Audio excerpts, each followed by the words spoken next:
The Projection Booth podcast is sponsored by Scarecrow Video. Try out Scarecrow's rent-by-mail service. Choose from over 150,000 films and get Blu-rays, 4Ks, and DVDs delivered directly to your door. Visit Scarecrow.com today.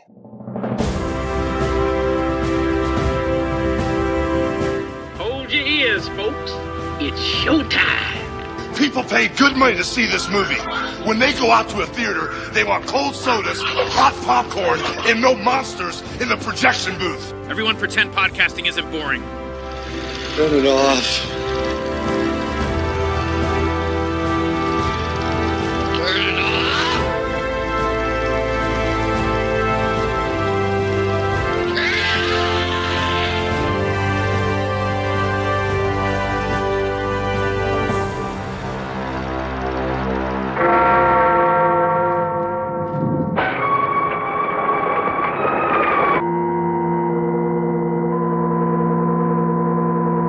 The least qualified person to understand a dream is the dreamer, which brings us to you. Oh, my God. Jeez, Joni, you scared the hell out of me.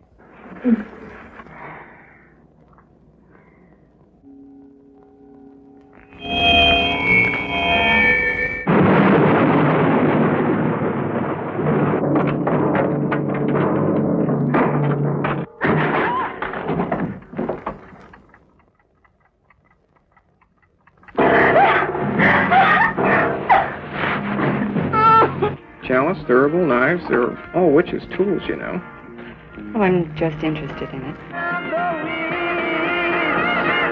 Must be the season of the wind.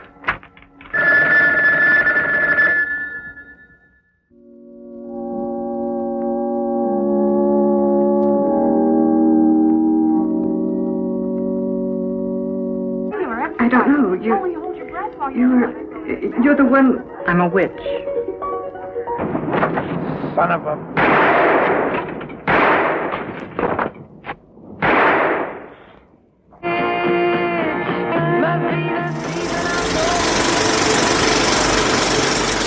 Welcome to the Projection Booth. I'm your host, Mike White. Join me once again is Ms. Rahne Alexander.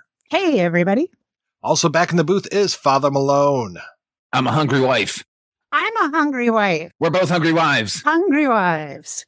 We wrap up Shocktober 2025 with a look at George A. Romero's underappreciated 1972 film, Season of the Witch. The film stars Nicolas Cage and Ron Perlman. How dare you? How dare. Also known as Jack's Wife or Hungry Wives, the film stars Jan White as Joan, a bored suburban housewife whose husband leaves for long business trips and whose grown-up daughter Nikki doesn't need her anymore. Unsatisfied and disenfranchised, Joan plays at being a witch in order to have some fun and get some control over her life. We will be spoiling this film as much as we can, so if you don't want anything ruined, just turn off the podcast, come back after you've seen the movie. Pretty readily available. We will still be here. So, Rahne, when was the first time you saw Season of the Witch, and what did you think? You know, this is one of those movies that I convinced myself I had seen before I'd actually seen it. I had deja vu, which is so interesting given the nature of this film. So I really honestly cannot tell you when I first saw this movie. The first time I saw it, I thought I had already seen it. But the fact that, like, it ventures into scandalous early 70s soft horror, clearly I hadn't seen this on network television the way that I thought that I kind of had. So I really cannot tell you. I can say that I've watched this with regularity for the last 10 years. I love this movie so much. And Father Malone, how about yourself? I first saw this movie on videotape as a young man in the 1980s. Once The Zombies That Ate Pittsburgh, Paul Gann's book about George Romero, his retrospective of George Romero up until that point came out, I had to find every Romero film. And this was the most intriguing one because it was called Season of the Witch, even though he lays out that it's not particularly a horror film. And I had a sympathetic video store clerk who would order movies that I was obsessing about. So I got Season of the Witch then, and I fucking hated it. because I was 14 and I wanted more. I wanted Bub, and I wanted the Creep Show Creep and Fluffy, and I wanted zombies.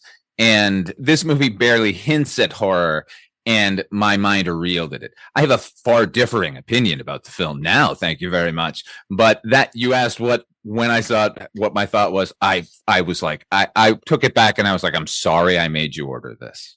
That's what a little prick I was. So funny. You weren't ready for the Feminist Awakening movie, which, arguably is a horror movie.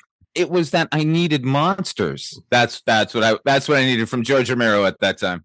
You wanted witches, you wanted like hearts in a hand and like all of that. Yeah. I'm down for the feminist angle as long as they're slaying motherfuckers by the end of the movie. That's what I'm talking about. So when did you come around to this film? I've been a Romero obsessive my entire life. And once I keyed into his actual strength as a filmmaker, which is his editing prowess, rewatching this movie, it's such a joy. And realizing that this actually, despite the presence of Night of the Living Dead, and there's always Vanilla and all the industrials, this is his first film. This is the first film that he wrote and he directed and didn't have anyone else's hand in the pot. Obviously, I got older, so I knew it's not a fucking horror movie. And I knew Romero was this filmmaker who yearned to break free of the genre bonds. So reevaluating it then, I slowly began to love it. I actually think it's one of his better movies. All of those, the more personal films from the 1970s are now, and at least with Martin's always been my favorite, but this is creeping up because you can feel him more in these movies than you can, like the Crazies, for God's sake, which is around this time. I think that I've had the benefit of retrospect with Romero in such a major way. And I'm able to look at his films, and look at the politics of his films in such an interesting way. The amusement park being another one that crept up out of obscurity in recent years that are talking about actual interesting things. And that's what I think the best of all horror does, is just talks about these really, really horrible underpinnings of the things that we do as humans and enact on each other as humans. And so I don't think this is divorced from horror, but it's definitely not the kind of thing where you just want to see, Freddy Krueger eviscerating a child, or Nightmare on Elm Street 18 or whatever. I said it's a horror film, and we recently talked about the film In My Skin, and we kept going back and forth. Is it a horror film? Is it not a horror film?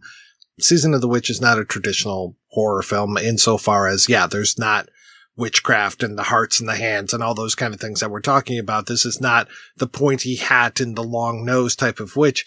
This is much more of a horrible situation that our main character is in, and her just trying to get some sort of identity. And I really prefer the title Jack's Wife to Season of the Witch or Hungry Wives. I know I love Hungry Wives in a way, but just that whole we're going to, sell this as a cannibal film, because witchcraft and cannibals go together really well as well. You think of those ladies from Clash of the Titans and they've got that big cauldron and there's a hand coming out of it, those kind of things.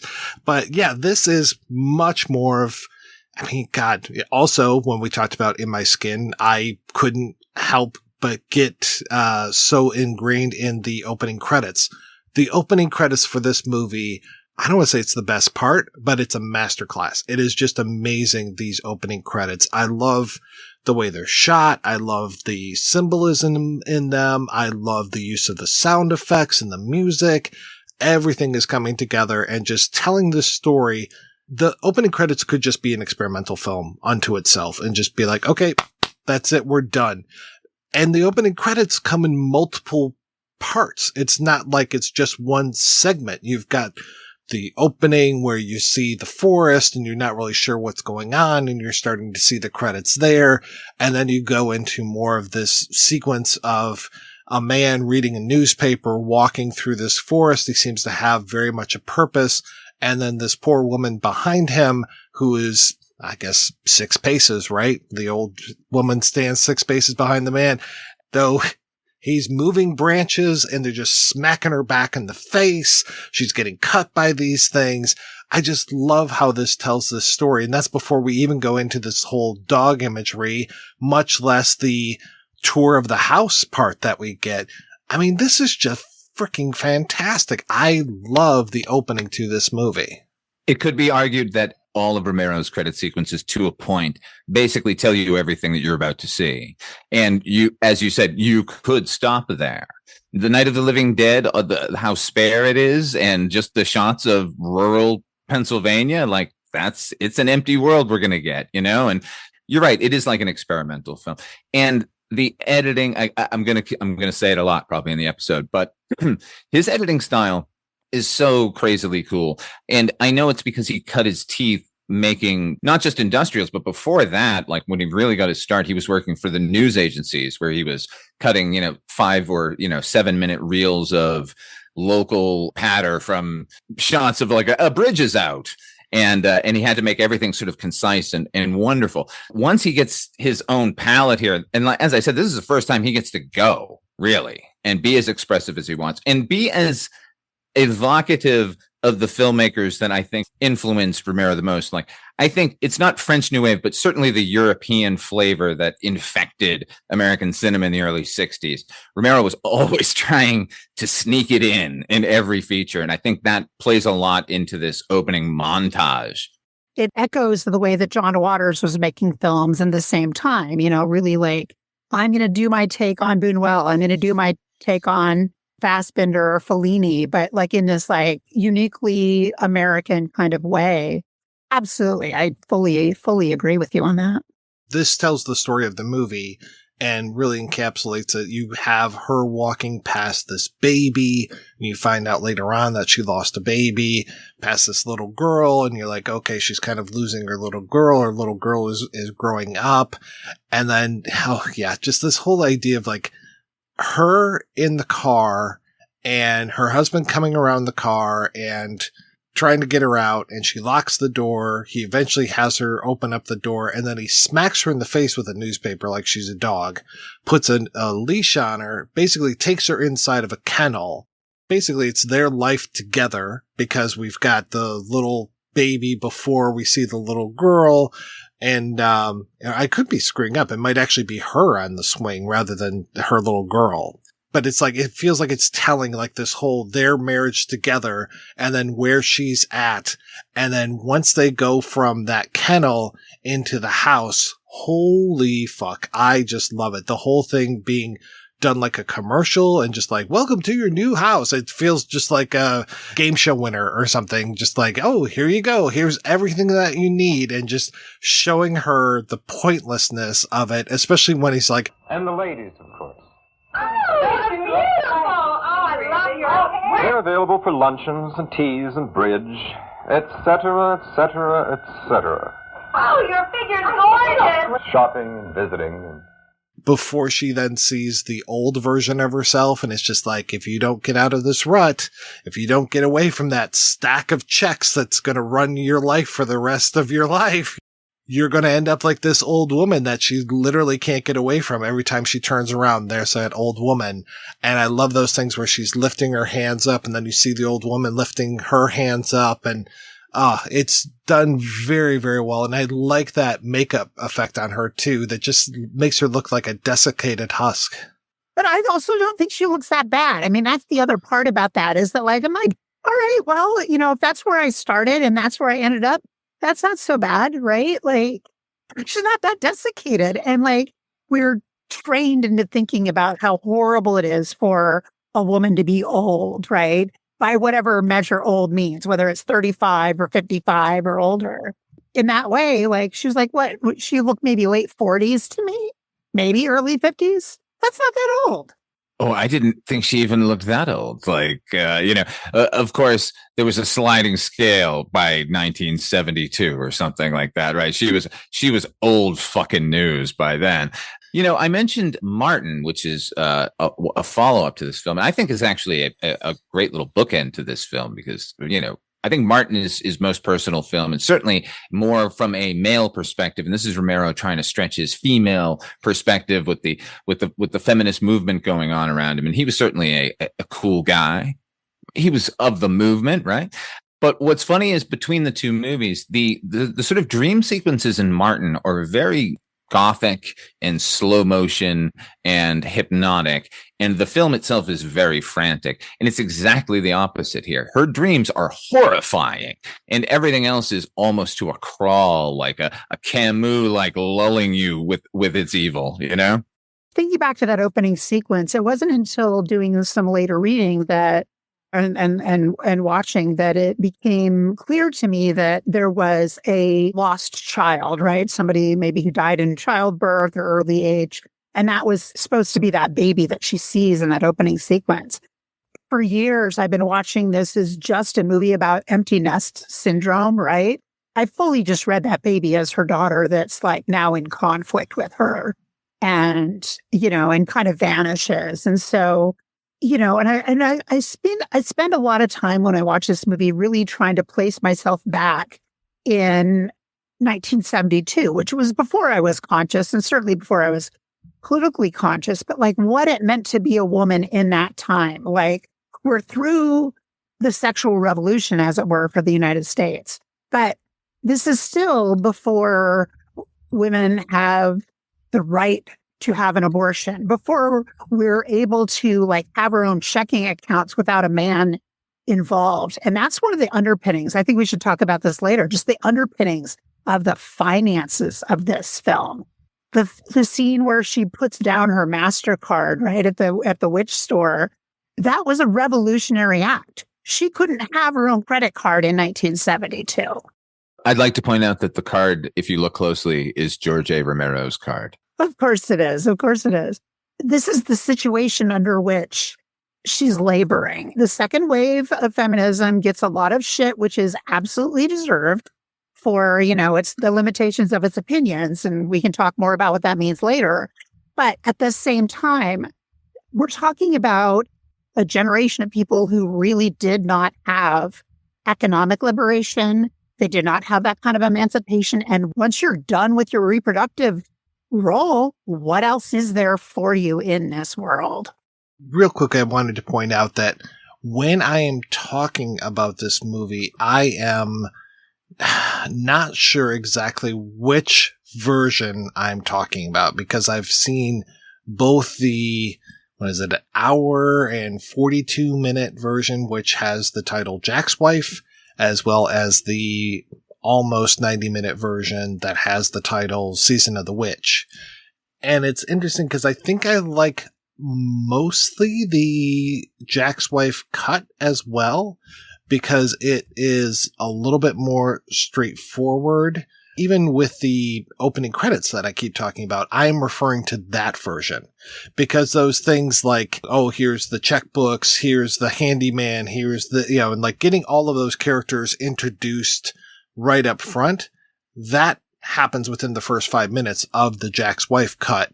Meanwhile, in Season of the Witch cut, that dream sequence is being broken up by different things. We're seeing like the dinner party with the Mad Libs. We're seeing her with this psychiatrist. And I'm not even sure if that psychiatrist is, those scenes are in the Jack's Wife cut. So it's interesting the differences. I kept looking for like, I rag on Tim Lucas a lot, but like the thing that Video Watchdog used to do for me so well was going through and saying, in this version, you see this, and then you see this, and just like running through those. I kept looking for what are all the differences between the cuts, because it's interesting to me that you would think that the shorter version of the film would just be a shorter version of the film, but it's a kind of a radical re-edit in different points.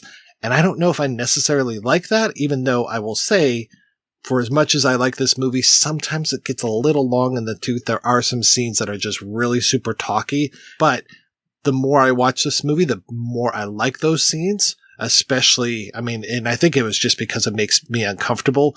The scene with her friend and Ray Lane where he gives her a joint, fake joint. Sorry, nobody in the audience can see me making quotation fingers.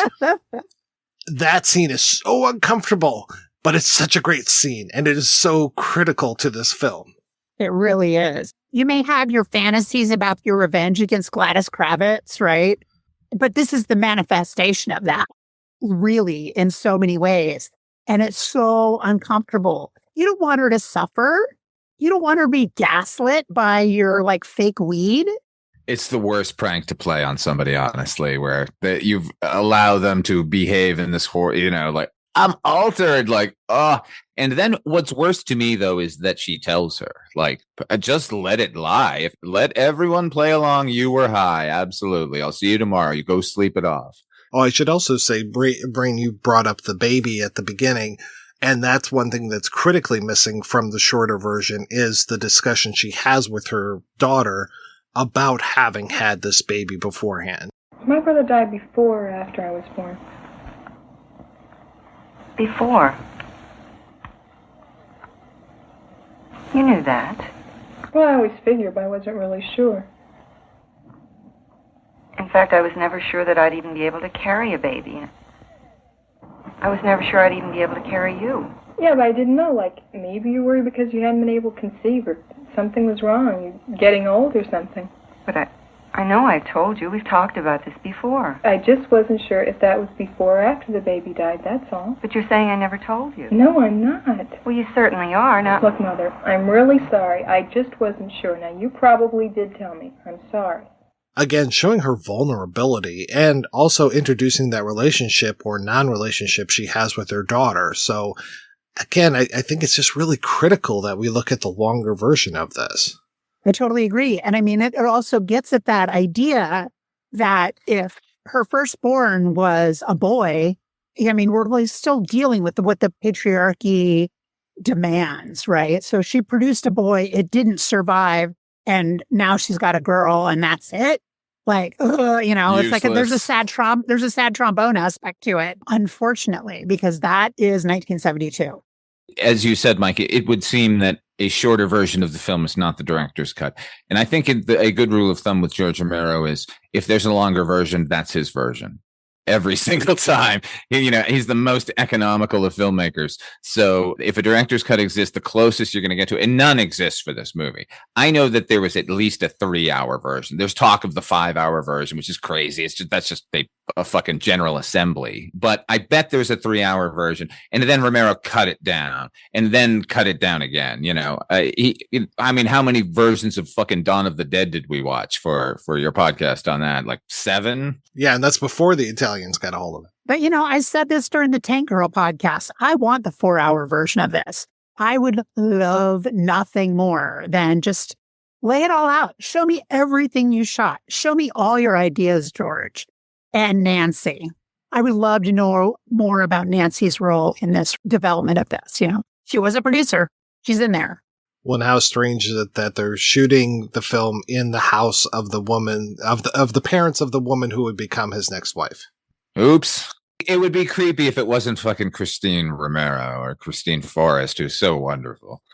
I'm so curious if those Hummel lamps that are featured so prominently in this film, if those actually belong to her parents, but those would give me nightmares if those were in my house. And that it just captures the whole decor of this movie. And I know a lot of this is shot on sets, but a lot of it is shot in houses. This captures 1972 fashions and ugly decor better than any movies that I've seen in a long damn time. And, you watch something like, oh, isn't it funny how like in Edward Scissorhands, there's the big fork or spoon and those kind of things. And like, yeah, those were kitschy things. And I remember those, but you look at just the bric-a-brac and like, especially that cocktail party scene. It just, the woman with the big floop in her hair and she's got that horrible top and oh my Lord, it takes me back.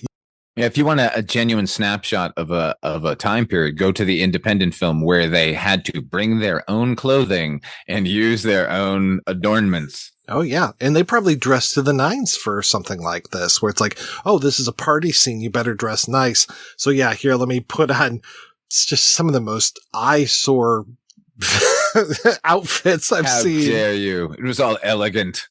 In 1972, it was swelligant. I really appreciate what he's doing with the way that he lays out this story. We get more of the husband in the dream sequence, opening sequence, than we do in the rest of the movie. It feels like he's kind of barely there, even just when like her life. Yeah, exactly. You're speaking earlier to like her usefulness, like she's had the kid now and she's maintained the house, but he was never there to begin with and now doesn't have the kid either. What is her purpose now? Maintaining the house? And getting beaten? Yeah. Right? Both emotionally and otherwise. Yeah, it's very smart to show us that newspaper because you just get that idea right there of the violence that's in their relationship and that has that potential. And you get that little flash of a dream sequence when before she wakes up and finds her husband, doing calisthenics at the side of the bed. It's so weird. That was great, man. That scared the shit out of me. Scary as shit. Yeah. I don't know which is scarier. That's kind of like jump scare moment or him popping up over the side of the bed. It's like, whoa, what are you doing, honey? Oh, it's definitely when he popped up because who needs that? It's scary. It's scary. Bad enough. He's home. Never mind acting like a demented Jack in the Box. Kind of reminded me of the jump scare that we had in that Tales from the Dark Side episode that Tom Savini directed. Oh, the recent one with the wolf? With the wolf, yeah, and that like Lon Chaney thing that he shows. Because you get that's right, the mannequin head just. Because you just get that flash, it feels like, unless I'm remembering it incorrectly. But it was a flash frame, much like Romero employs. Which is great because then that also plants this idea of the supernatural, but also the dreams that she's going to have later on where she's being pursued by this creature, basically. And that's another thing I like about this movie. And another reason I think it's a bookend to Martin. Both films, in this case, it's a witch. In Martin, it's a vampire. And in both cases, it's completely open to interpretation, whether or not they actually are those things. And I know in Romero's case, he had answers for both of them, but he did not care what your answer was. Like, I phrased that incorrectly. He encouraged you to make your own mind up.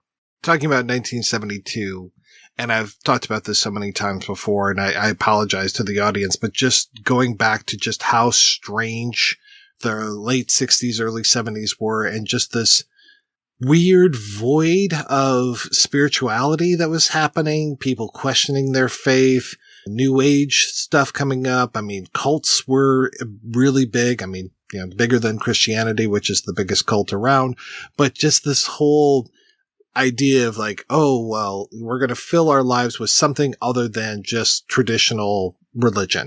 Sammy Davis Jr. is a Satanist.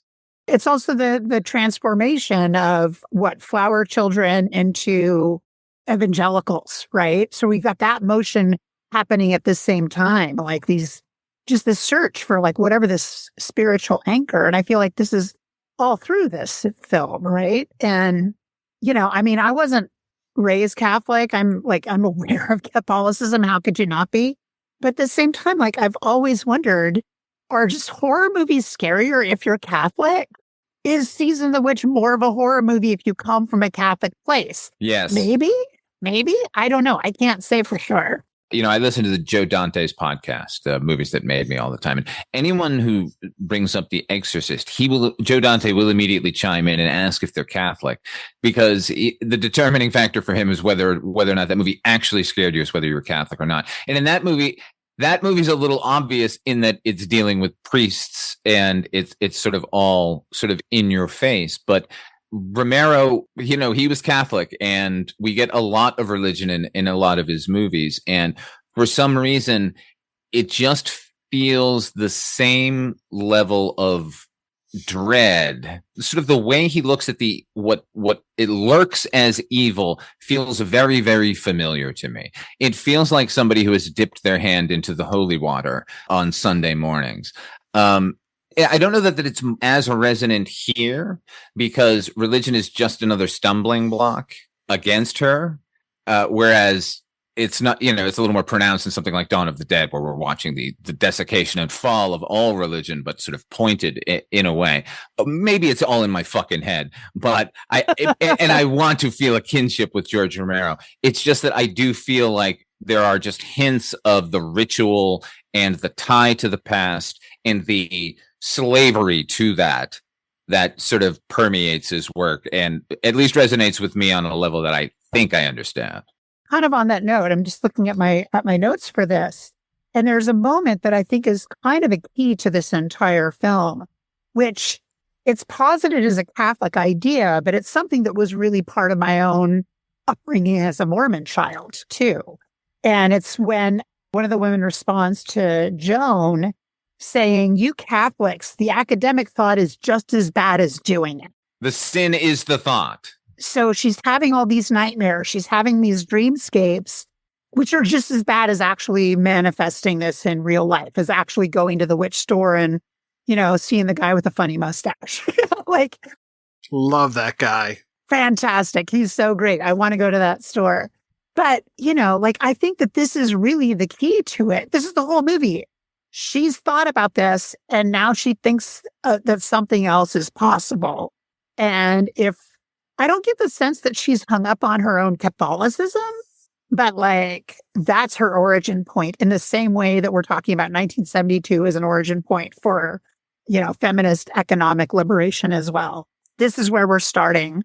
If I think about this, something else is possible. The idea of the Catholicism about thought being the sin is that thought is an action.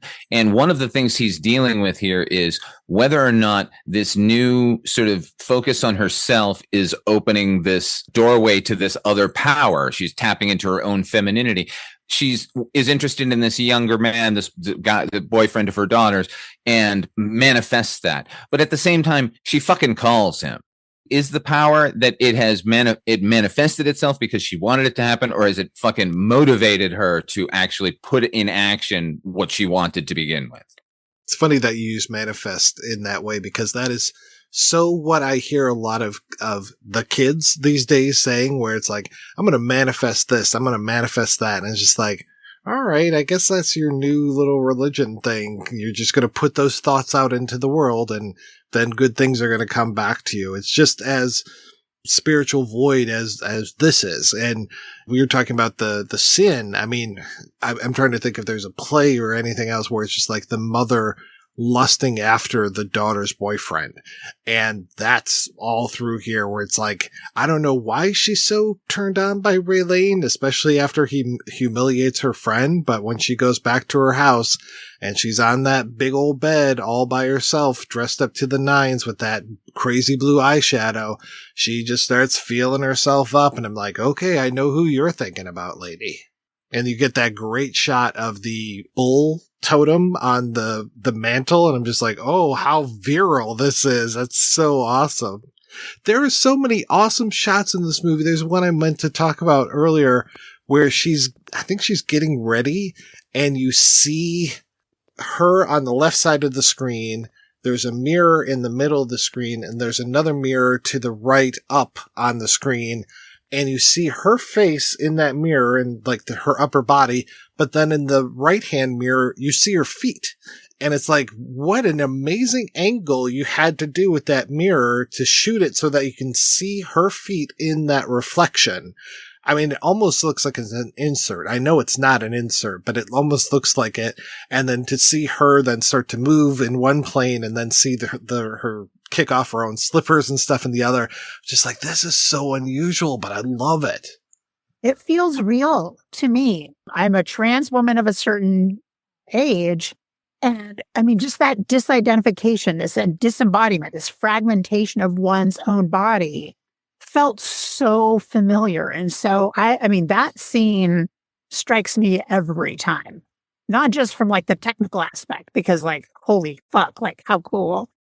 You were able to make that work somehow. But it's not just cool.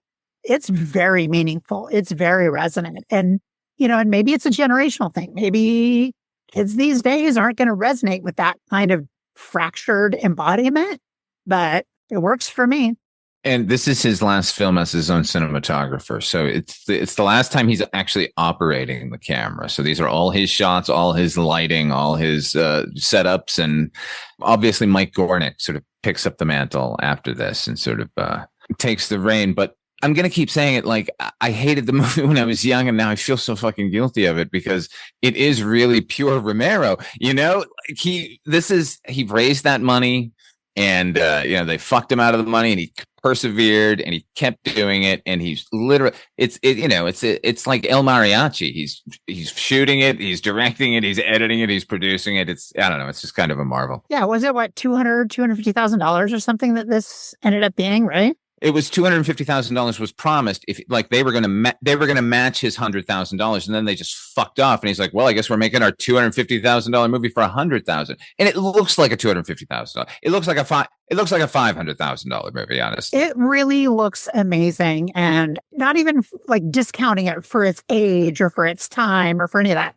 I feel like it looks gorgeous throughout.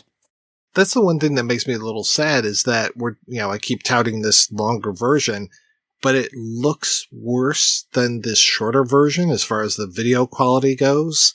And I'm like, can't we do something about that? Like, can you do like a fan edit or something where you replace all of the bad stuff in the longer one with the good stuff from the short one? But yeah, it would almost, again, it's kind of that thing that I like we were talking about Metropolis a few months ago, where it's like, oh, here's the footage that they found in Brazil, and look how shitty this is, but at least it tells me this was the stuff that was found. This was not extant in all of these other prints. And it's like, okay, it's kind of shitty, but I really do like knowing that.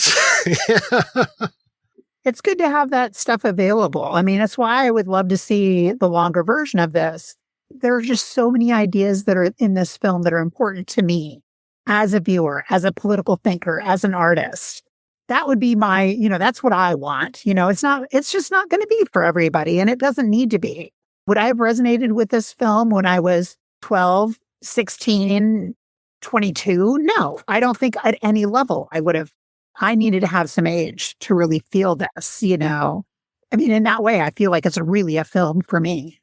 Yeah, Father Malone, you shouldn't feel guilty. I know you're Catholic, but you shouldn't feel guilty for not liking it right off the bat, because yeah, there's so many movies I saw when I was younger where I'm like, I have no reason to be watching this. I have no right to be watching this, and I know this was not made for me, but then I can come back to it 20 years later and be like, okay, now I finally get it. Like, I imagine going back, this kind of reminds me of the Ice Storm, the Ang Lee film, and I'm like, well, maybe if I go back to that now, I'll like it more than just seeing Sigourney Weaver dressed up like a dom.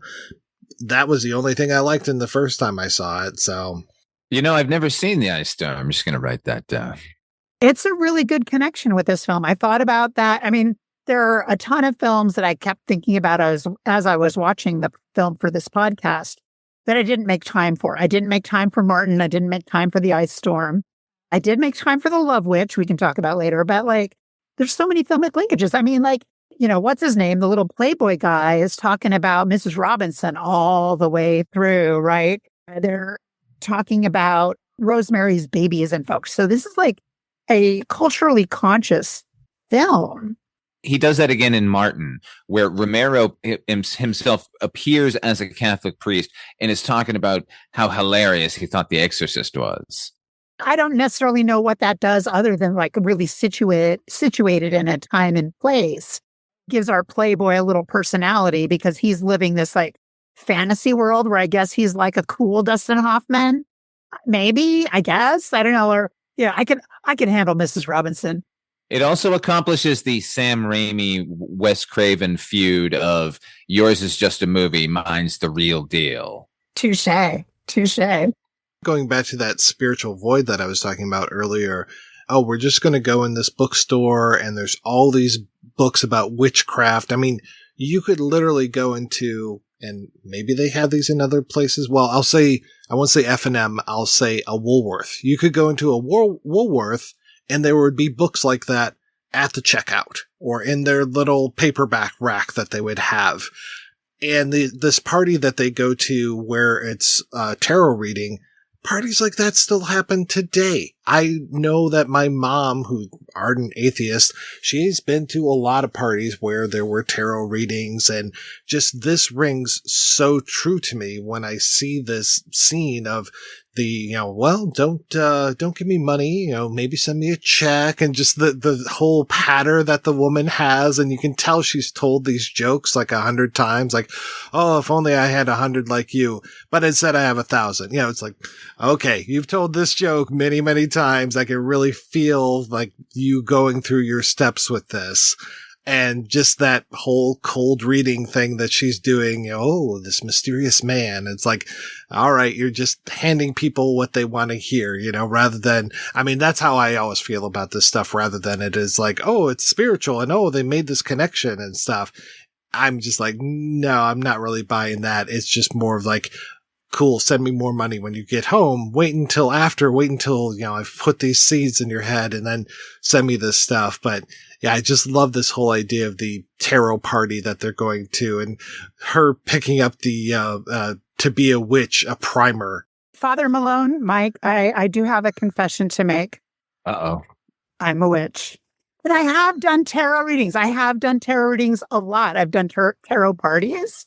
Like I said, that still happens today, right? Exactly. It does still happen today. This movie helped me set my rates as a reader. So I found it very, very, very helpful because I did hit a place where I'm like, I need some other income streams. I'm going to open this up. What do I even do here? I don't feel right about asking people money for this because part of it is performance art.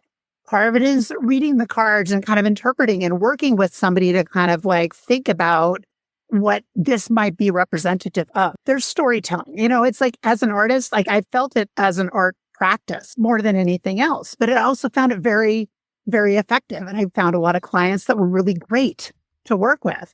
And this movie really was like, okay, well, if I don't have to my time is worth $50 an hour, I can let them tell me what they think this is worth to them. And I've always found that really, really helpful as a practitioner, as somebody who is engaged to a certain extent in that world. That's awesome. I love that this helped you with your rate setting. That's great. This movie is instructive as it is enjoyable. It is. Like I was saying, there are some scenes that get really, really talky. Maybe we could trim here, maybe we could trim there. But again, the more I watch it, the more I'm like, no, this definitely needs to be here. All of this stuff adds up. Yeah, I appreciate what he's doing with this, and to see her journey, to see how she changes through this, that she does start to take the witchcraft as a way of having an identity, that's the thing that she says at the end, I'm a witch. She's able to have that statement, but then you get that undercut of, that's Jack's wife. At that point, Jack doesn't even exist anymore. There is no Jack. Jack is dead, but yet she still carries that weight of Jack's wife with her. That's why I think that that's a way better title than anything else.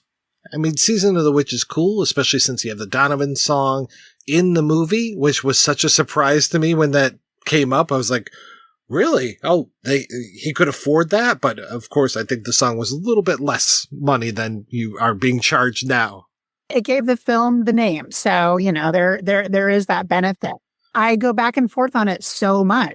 Would I feel weirder about having to say, oh, one of my favorite movies ever made is called Jack's Wife versus either of the other possible titles, right?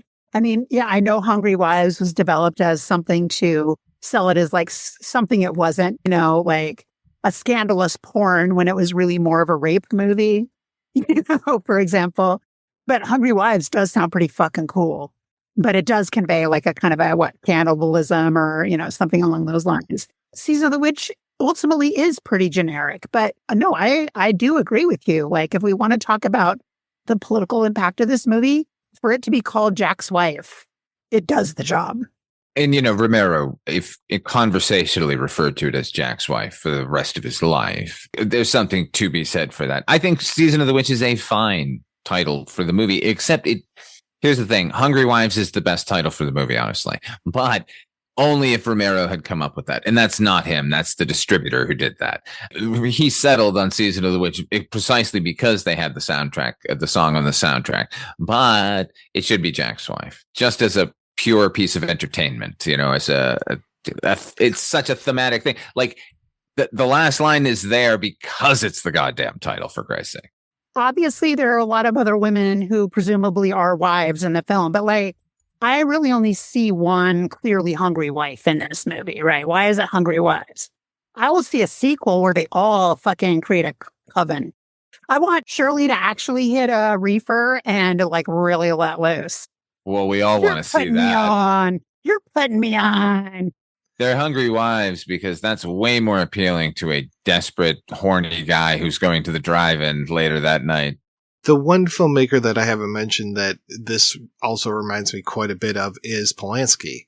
And the scenes where she's being attacked by the masked man and that horrific mask that he's wearing so reminds me of Repulsion and Catherine Deneuve going through her psychosis in that apartment.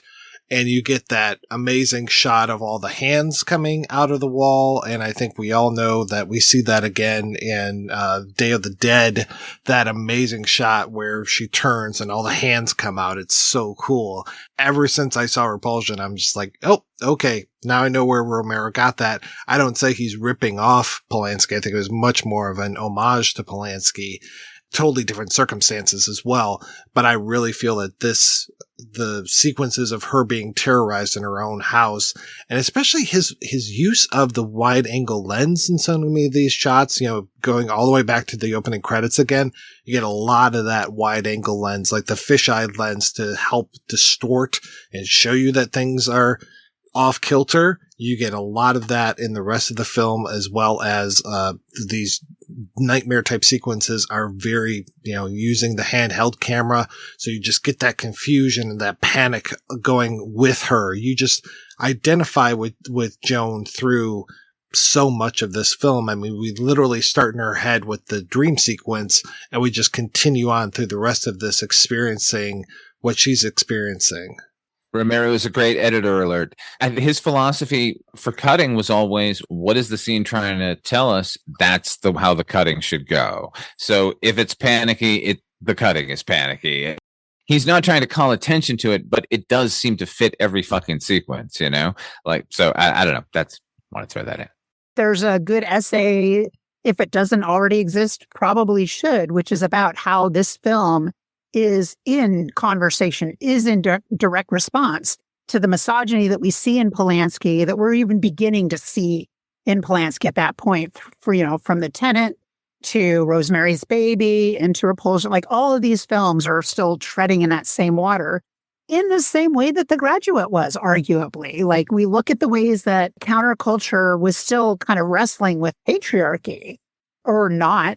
This is a film which I think is responding to those notions, even if it's not fully conscious and fully worked through its own politics. Tell me more about The Graduate.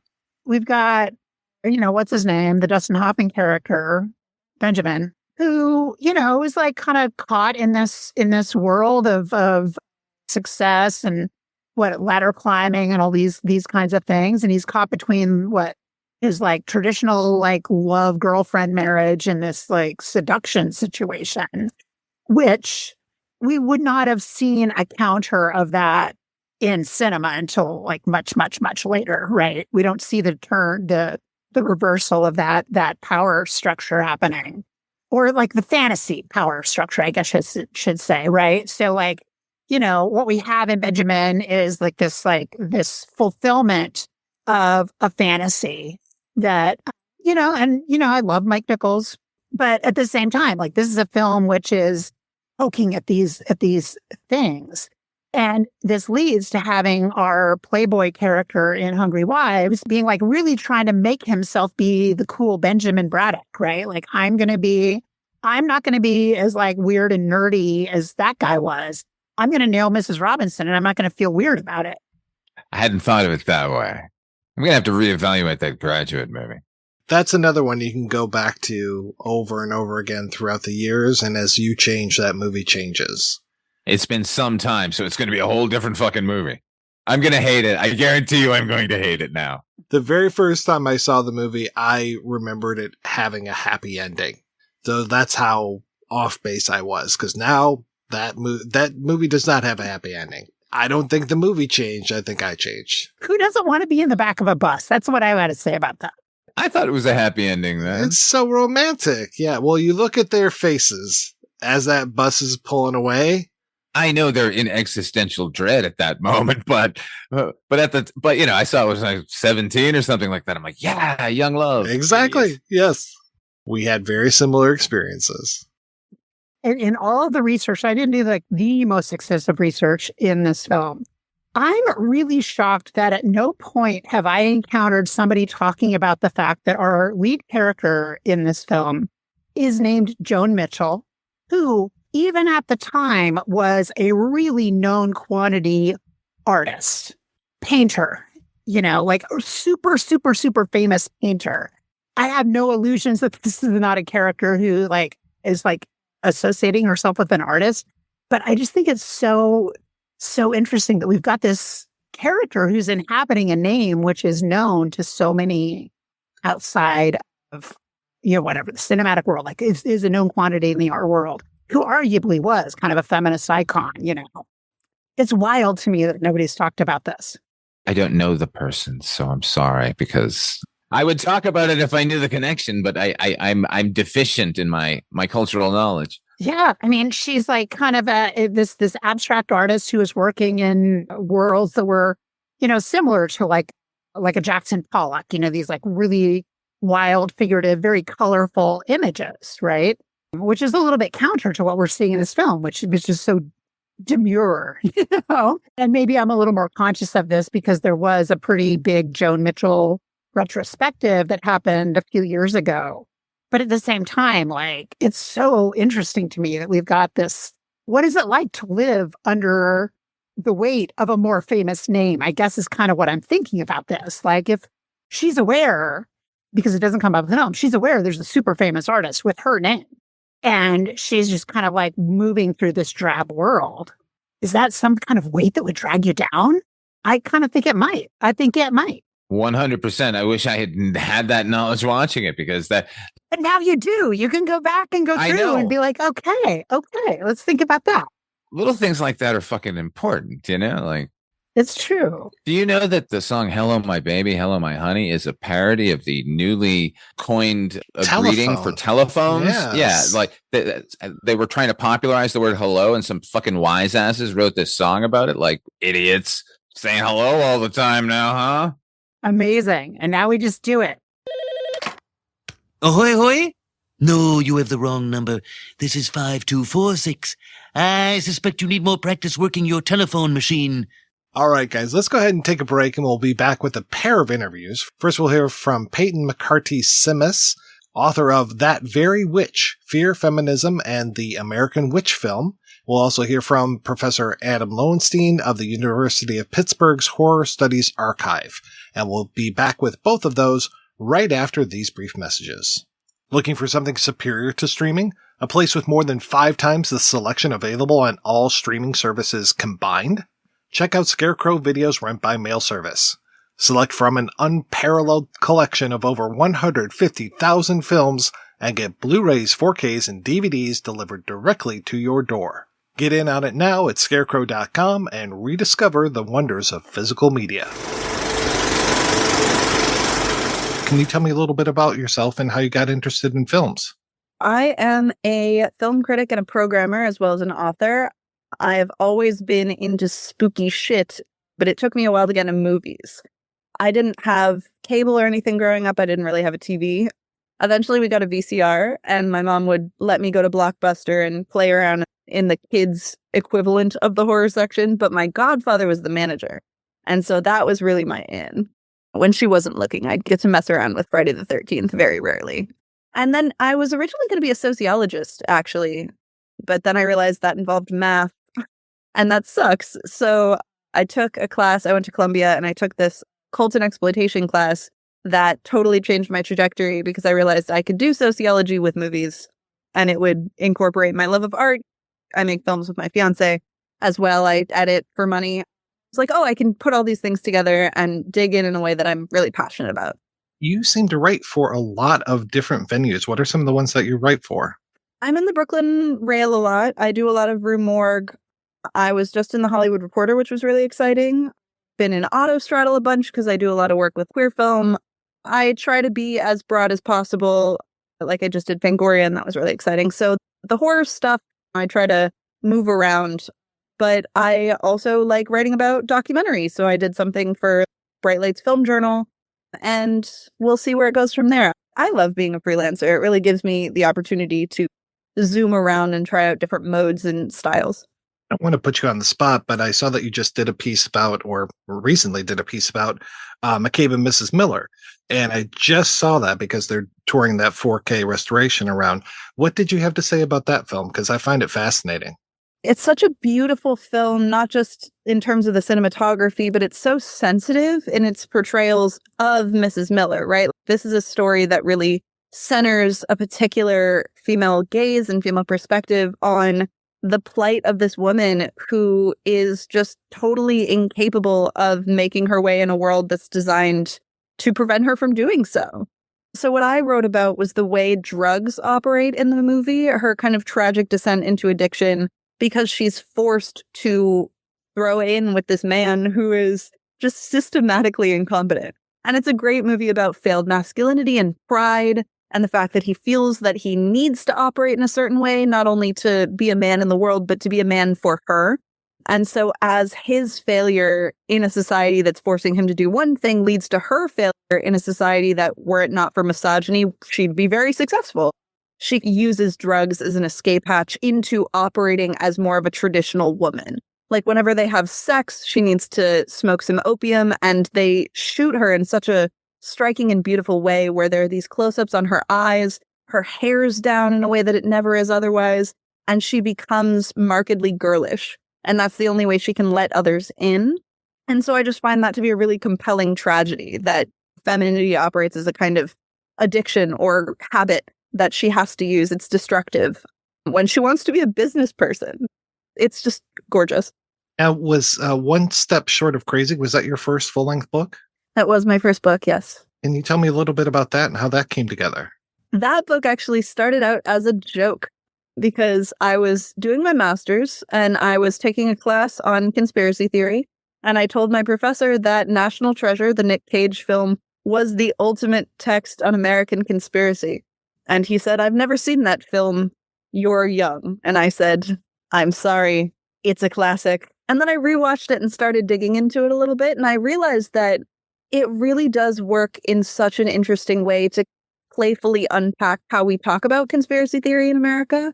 So the basic premise of the book is that I use the movie as an entry point into different modes of conspiracy, right? Where it's like, in America, they're everywhere. They're the fabric of our nation, not only in terms of questions of like revolution and how you form a government without a monarchy, but also in terms of just our weird quasi doomsday cult religious society, right? So I talk about the way we think of conspiracies as a joke or a game that we like to play, right? Like everybody loves going on YouTube and watching like flat earth videos and being like, that's nuts. What are they thinking? But then we all go home and everybody does something, right?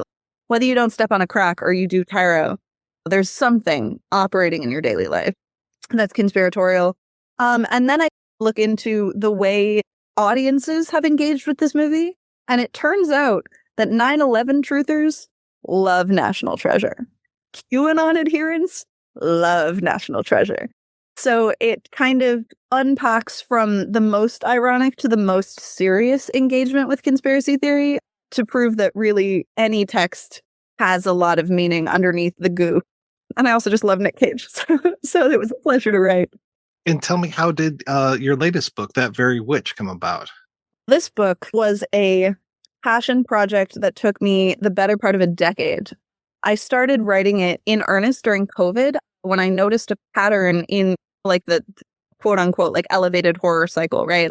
You have all these A24 films with the same ending where these supernatural women find themselves triumphing at the end of the movie. And if you watch any classic horror movie, right, that's kind of the premise, is like the Stephen King line of like horror movies are fundamentally conservative. They're recuperative. The bad guys lose at the end. And then people like you and me get to enjoy the fun part in the middle where they wreak havoc, right? But in these movies, the women don't lose at the end.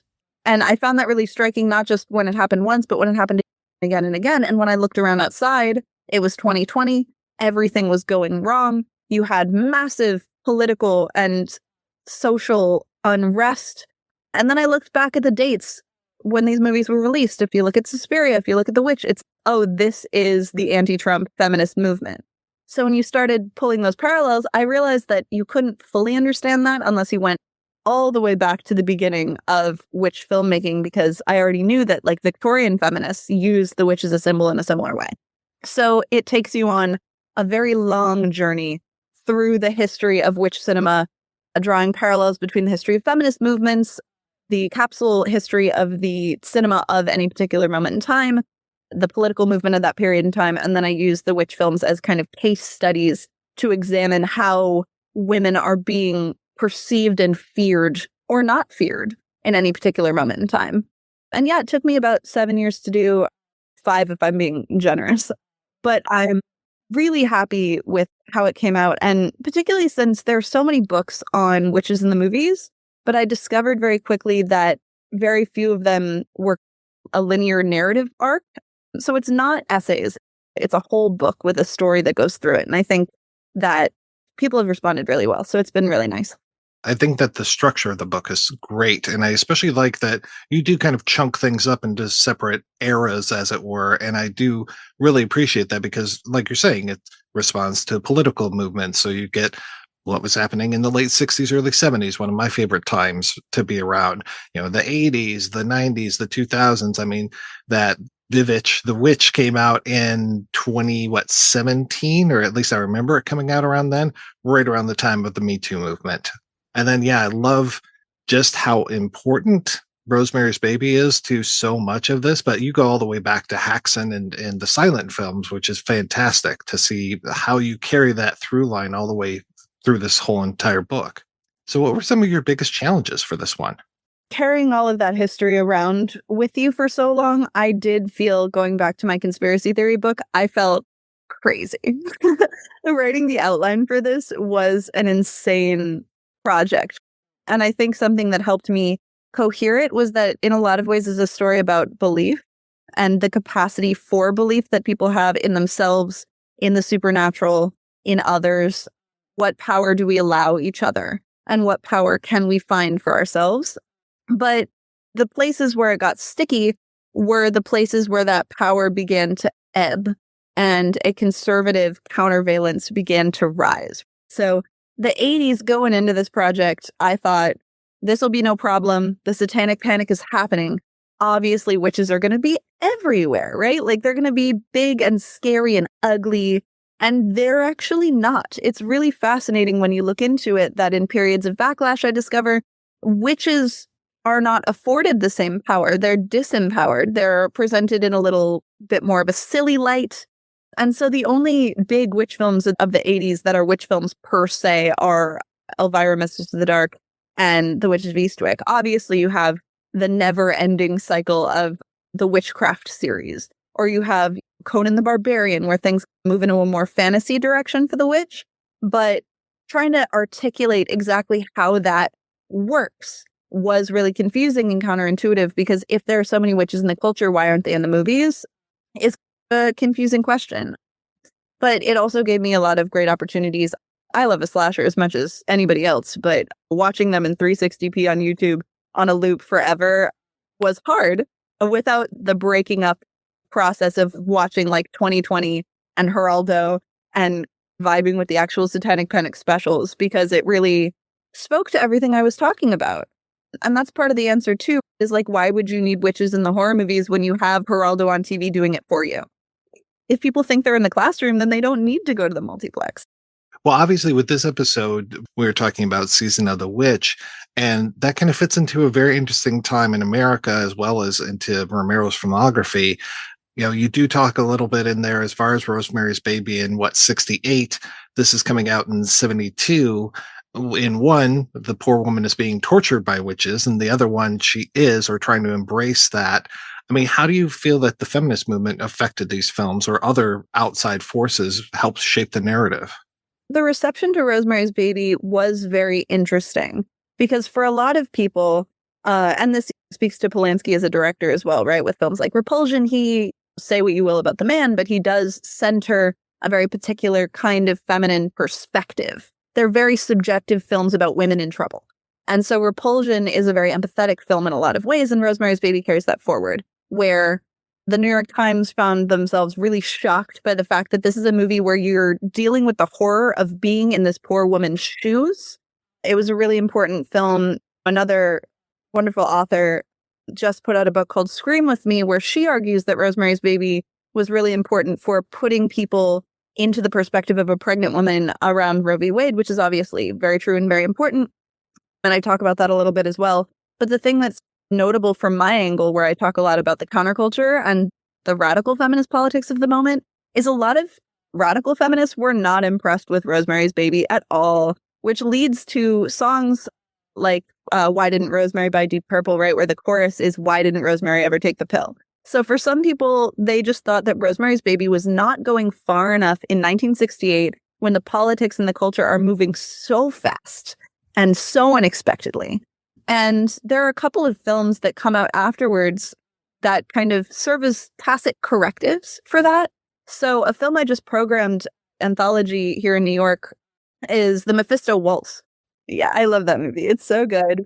And Jacqueline Bisset is wonderful because critics dismiss that movie as a boring rehash of Rosemary's Baby, which I think is a lame take. But the one thing that's anyone positively said about it that I could find is that they were frustrated, this critic, with the fact that Rosemary does not know what's happening for most of that movie.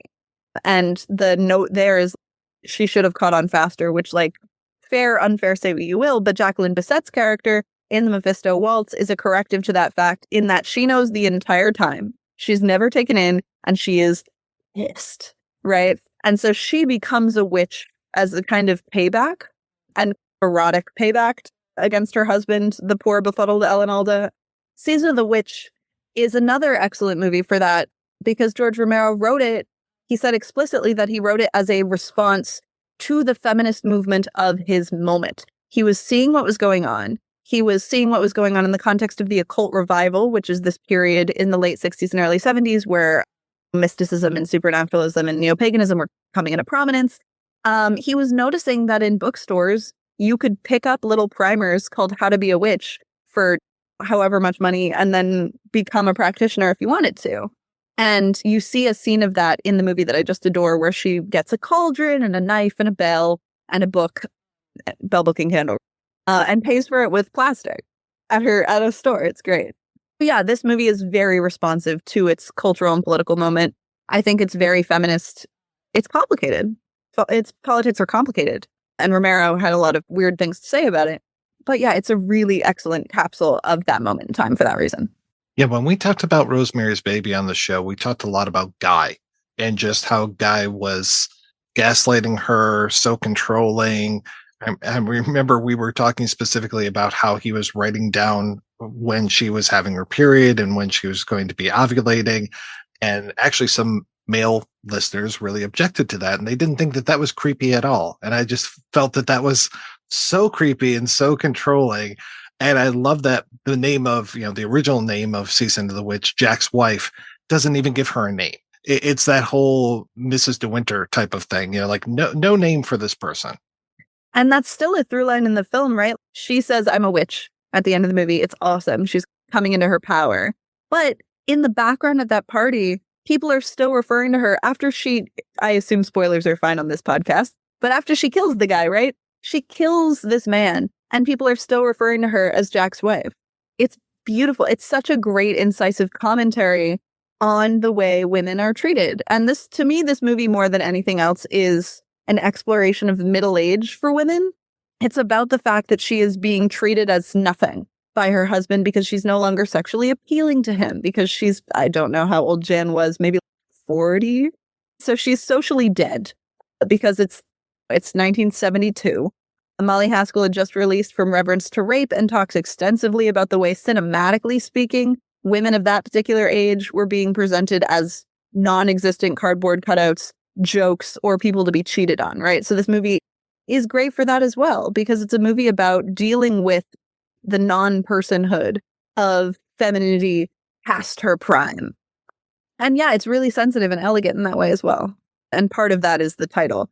Although, as I recall, the origins of this movie are fraught as well because he couldn't get any funding. And so he put in all these softcore sex scenes that made Jan White not want to do it because she was just a commercial actress. I think she was selling soap at the time when he approached her. And she was like, I'm not going to be able to get work if I do porn for you.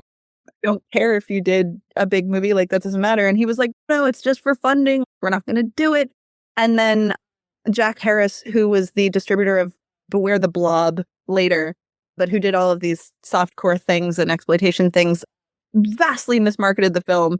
First as Jack's Wife, but then better and more fun, Hungry Wives. And the tagline was caviar in the kitchen, nothing in the bedroom. It's just beautiful. It's very indicative of exactly the kind of commentary he's making in the movie, that the movie was then turned around to be like, you want to watch people have sex in a suburban location? A little suburban roulette or ice storm for you. I mean, even calling it Hungry Wives, because so many times when you think of witches, you're always thinking of cannibal witches. In terms of its depictions of domesticity too, like she makes dinner a couple times, but really the thing that's poignant about it is that she's not allowed to be a wife at all. If you want to try and get deep about Hungry Wives as a title, even though Jack Harris was not trying to get deep about it, the hunger here is that she's not allowed to be a wife. Like her husband isn't home. Her daughter's off to college. She's alone most of the time. You don't really see anyone eat much of anything. People pop pills and drink martinis with other women who are talking about how no one pays attention to them, right? In a kind of Betty Friedan sense, I guess they are hungry wives. Lonely women are dangerous, though, too. I mean, the whole idea of, the unmarried women, even in something like Practical Magic, it's like, oh, something has to happen. We have to get some sort of male in here to make these women domesticated. Yeah, and then there's that great line at the end, because she kills him, and then the cops show up, and she says it was self-defense because she didn't know he was coming home. And one of the guys has a great line where he's, women, they get everything from us in the end. Goddamn women. They're going to take it all, right? At the end of the film, she looks so much happier and younger, and she's wearing an outfit that she likes. You don't know, maybe she's been dressing for her husband the whole time. A lot of women did that and still do. And so she just looks fabulous with this turquoise eyeshadow and a big hairdo. And it really is just like in that moment of singleness, of being herself, the irony of the Jack's wife thing that keeps happening is she was never really Jack's wife in a practical way. But now that she's single, she can come into herself in a new way. She's been freed of the trap that's been holding her back. What were some of the other contemporary movies that dealt with witchcraft? So one that I'm a champion of that I haven't gotten to talk about much is a little film from out of, I think, El Paso called Mark of the Witch. It's not like a well-loved movie. It's by a director named Tom Moore, who mostly did theater and TV, but it's like a teeny tiny little budget co-ed horror movie about a college-age student and her boyfriend who are in a class on magic and superstition, which is a huge through line here, right? It happens in season The Witch, where her younger lover I think he's a TA for a class on superstition, right? And that in earlier films like Night of the Eagle or even Bell Booking Candle, where you've got all of these professors talking about superstition in that occult revival way. But anyway, they're in this class on magic, and their teacher is a skeptic, and he accidentally unleashes the ghost of a witch who was killed, and she possesses this young woman's body. And she goes from this very demure, sweet girl to this sexually dominating, murderous baddie who wreaks havoc on everyone, starts sleeping with the professor, is like cucking the boyfriend and just running everyone's business. It rocks. It's an exploitation movie, right? So it has its problems. The pacing is nonsensically bad, but it's great. So I try to champion that one and bring it up when I can because it's lesser seen. But the Mephisto Waltz is another good example. Obviously, like the towering examples in the genre are The Devils and Don't Look Now. Those are just classics. They're perfect. They're feminist. They're empowering. Performance has its own witchy subplots, which I love. But then another huge one that I'm going to be potentially talking about in October at a lecture is Belladonna of Sadness. It's just amazing. And its politics are great. It's based on a French historian's tract on witchcraft called Satanism and Witchcraft. So it's very, and like inspired by medieval tarot cards. So it's an incredibly beautiful, deeply thought out, overtly political movie about women's empowerment and disempowerment that draws through lines between the Middle Ages and the way women are treated then, all the way through to the present, and these great psychedelic montages that take you to New York and you see some disco dance. It's perfect. So yeah, those are some big ones that I'd highlight, and one little one. It must have been a little difficult too to navigate those waters, because I know myself, I'd be tempted to go into more vampire type films or even some of the nunsploitation films that were happening, because that was kind of the golden age of that as well, or even mixing those. I mean, we're about to talk about Alucarda as well. So it's like kind of a little bit of both, but to stick with just the witch theme, I mean, that's very admirable. And I know it didn't feel like you had any shortage of material to cover. The best thing anyone said to me about this book is that once you read it, you realize that everything is a witch film and you'll never unsee it ever. And it's so true. It's so true, because women are treated as witches if they have any sort of power. I've argued elsewhere that The Substance is a movie about being a witch. That's part of why I tried to keep it very American focused. Like, I'll talk about some movies that had impact in America or were influenced by American politics and culture, but I needed to keep it incredibly narrow. Otherwise, it would have become like an all the colors of the dark dictionary. And that's just not the project I wanted to do. I wanted to try and keep it to a very particular set of points. But yeah, they're everywhere. And there's so many excellent films. I just watched Miss 45 the other night. And that moment when her nosy neighbor is, she's a witch. It's never ending. And for good reason.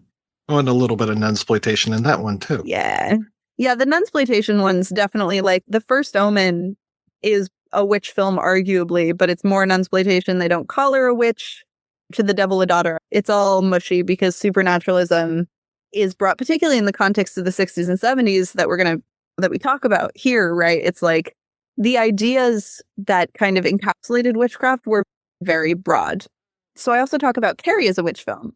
And that's not intuitive to a lot of people, because even though Carrie's mother refers to her as a witch, the powers she has are not things that we today associate with witchcraft. She's telekinetic, right? But in the 60s, ESP was something that was commonly associated with witchcraft. The DoD and the CIA were experimenting with MKUltra, but they were also hiring psychics. And they were talking to Sybil Leek because they were worried about the ESP gap with the Soviet Union, which just rocks, right? But yeah, it's complicated for that reason. So I guess I did have to pick and choose a little bit, because Carrie feels like a good example of the themes I'm looking at, even though it's a little further from the point. Yeah, we just spoke about the film Sweet Sweet Rachel, which kind of falls into that as well, because that starts with psychic phenomenon, but then is it Louise Lasser as a witch, or does she have psychic powers? So you're skirting that line a lot. Part of it's the politics, I'd probably argue, right? What is the magic? What is the power doing for the woman in question? Is it using her, or is she using it? And how is it being directed? Probably helps a lot. In a lot of the movies I talk about, you don't really think about the devil that much, and you don't really think about covens that much. Sometimes you do, but the movies where it's like a single witch with power to change something are, to me, like the purest witch films. Speaking of cannibalism, Margaret Qualley's character is eating Demi Moore from the inside out. It's great. I'm curious how much you had to go into that as far as the cannibal aspects of witchcraft with some of these movies. Well, I'm going to be talking about it a little more on another podcast soon in terms of Rosemary's Baby, but something else that I was trying to draw as a through line is that in terms of America's fears of feminist empowerment, the thing that comes up most is a very particular kind of sexualized witch. It's a witch with a particular kind of erotic power. The Substance is interesting because it does the tripartite goddess thing with Sue and Elizabeth, and Monstro is the Sue, right? But when you see the witch, the iconic image from the witch is not the crone who eats Sam. It's Thomasin floating up into the air. Or even for that particular crone, she starts out looking like a sexy pinup Red Riding Hood figure in the woods. Because American politics are so concerned about regulating the female reproductive body, that character comes up a lot in these kinds of films. And in that context, cannibalism becomes more metaphor, right? It's like a man eater instead of a woman who eats men. So I don't get into it that intensely, but it does obviously come up in a lot of these films. I could have talked about, there are some I didn't talk about at all, like The Witches with a fabulous Angelica Houston, which is all about this kind of cannibalistic, like basically the BFG of wanting to eat children. And it just didn't feel as relevant to my line, but it is very much a thing.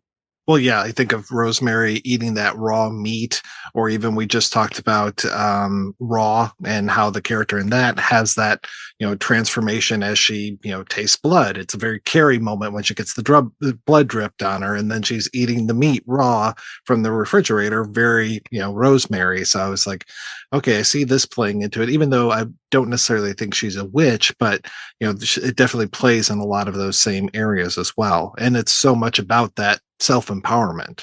When I think about that one, I think a lot about Jennifer's Body, which is a movie people ask me a bunch of times, like, is this in the book? Jennifer's not a witch. She's a demon. She's a badass, and I love her, but she's not a witch. But it's that same thing, right? And she's great because she says the quiet part out loud in terms of the politics of these things. She's not eating people. She's eating boys. So both Raws like that too. I mean, so yeah, this must be your time of the year coming up here with programming stuff for October and just hopefully more people picking up this book and enjoying, more discussion of witchcraft and in the movies. I mean, it's just such a perfect time of year for this. I've got a couple of things I'm programming in October. I've got a lot of lectures coming up. I love the fall. I think we all spooky people love the fall. I'm also getting married in October, so that's exciting. Congrats. Yeah, thank you. It's going to be really busy in Salem, no less. I've got some friends that live up there and they say it's just a madhouse in October. It is. Well, congratulations on that. And congratulations on the book. Do you know what you're going to be working on next? I have a couple projects tentatively lined up. I'm working on a novella that's exploring, it's not witchy, but it is definitely gross and gory and feminist.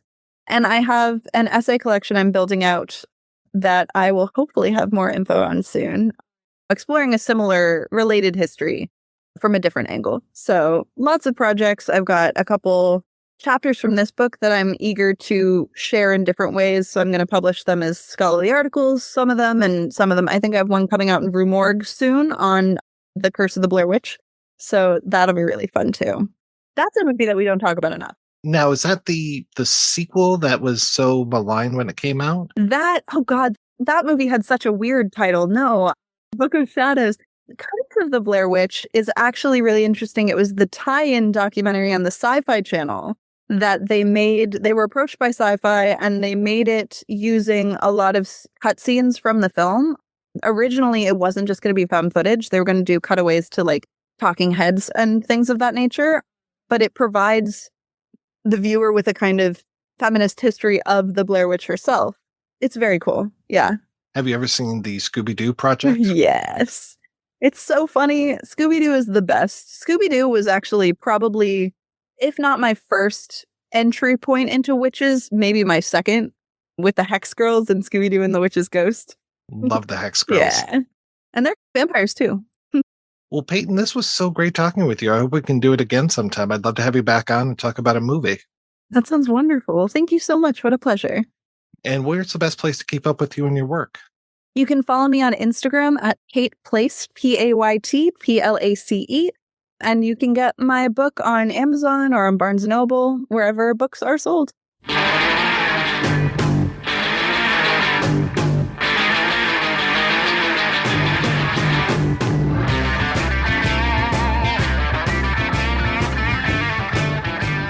Before we even start to talk about the Romero archives and Season of the Witch, I wanted to know a little bit more about you and if you could refresh people on your backstory and how you came to Pitt and how you came to be such an icon in the horror field.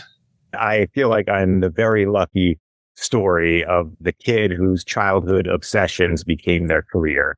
I loved horror films from the very earliest age and pressed in all kinds of different inappropriate settings to be allowed to think and write and talk about horror whenever I had the chance. And I persisted with that impulse through all of my years of schooling and into my graduate school years, and wrote a dissertation about the modern horror film and its relation to these moments of historical trauma like the Holocaust, Hiroshima, Vietnam. That became my first book, Shocking Representation. And that was all at a time when it was much less thinkable than it is now to call a field called horror studies something that is an actually existing entity. And I feel thrilled to be part of the horror studies community at this point. Certainly when I was doing those initial forays into horror, I had very little sense that there would ever be such a thing as a horror studies community, but now there is, and I'm thrilled to announce that I am now the founding and inaugural director of Pitt's newly established Horror Studies Center, the first center of its kind in the world, with our mission to explore the horror genre in the most ambitious and wide-ranging ways as we can, and to forge as many alliances and collaborations as we can with every level of horror community. That means fans, that means scholars, that means practitioners, that means artists. And I'm looking forward to that wonderful work ahead. What does that mean for people at large, and especially for scholars like myself? The Horror Studies Center, in my utopian vision of it, I really want and hope for it to be the kind of resource that it existed when I was younger. It would have made things for people like me a little easier. I felt like I had to fight battles all along the way to convince people that, no, I was not a lunatic, and that studying horror does not automatically mean you are a mentally ill potential serial killer. That horror can teach us just the way any field of knowledge can teach us. And in fact, maybe it has more to teach us than many fields of knowledge do, because it is primal and visceral to our deepest, most meaningful experiences and feelings, especially the things that we have trouble admitting or confronting in ourselves, in our society, in our culture. So the center really aims to serve as much as it can. So we are hoping to organize and are organizing events that imagine horror very broadly, everything from sort of photography exhibitions that have to do with historical moments of horror like the Holocaust, to screenings by visiting filmmakers, archival presentations by authors, all of this in the hopes that people can point to the Horror Studies Center and say, hey, horror studies, that's a real thing. And that's something that's okay to do, and indeed maybe is exciting to do. And so we'll have as many of these events as possible available in some kind of hybrid format for people who are not in the Pittsburgh area. And we will be collaborating with institutions all across the country and the world to make things happen in places that are not just Pittsburgh. Now, is it any coincidence that also at the University of Pittsburgh is the Romero Archive? It is no coincidence at all. We would not have a Horror Studies Center if we did not have a Horror Studies Archive at the University Library System, the Department of Special Collections at Pitt. And the way that Horror Studies Archive got started was with the donation of the George A. Romero collection. And this is Romero's materials, his stuff, his scripts, his outlines, his correspondence, his props, even in certain cases. We've got the monkey from Monkey Shines in our collection, in addition to some other choice memorabilia. But most importantly, I think the archive demonstrates the price that George paid for being a truly independent filmmaker. If you look at Romero's filmography, and we'll get into more of this later, there are gaps in years where there's not a lot of films that are coming out. And that's not because he's not working. He is working feverishly every moment of his career. From the very beginning to the very end, he was always working. But there were years where it was much harder to get his projects produced. And one of the reasons that was difficult is that he really had a strong sense of the way he wanted to do things.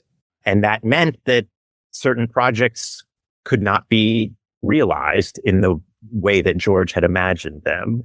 And that archive is just such an eye-opener in that way. There's over 200 scripts in that archive that never became films.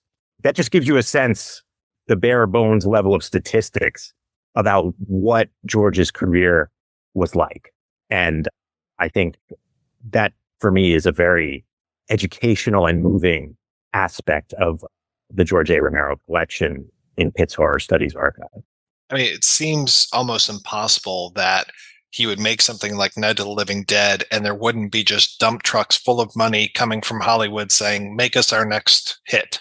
And I can actually remember a vivid moment with him personally. When I first got to Pittsburgh, George was still living in Pittsburgh at that time, and he had just made a film, Bruiser, that never got a theatrical release. I think it's a very interesting film that deserved a release, but it didn't get one. So we screened it in Pittsburgh for its U.S. theatrical premiere. George brought his own personal print, and it was gorgeous. We had a crowd. But in the Q&A afterwards that I did with George, he said, and this was his style, to be this candid and honest in front of a huge audience. He said, you would think that the guy who made Night of the Living Dead would have it made. But honestly, and this is the year 2000, he said, I'm worried about how I'm going to send my kids through college. That's where I'm at.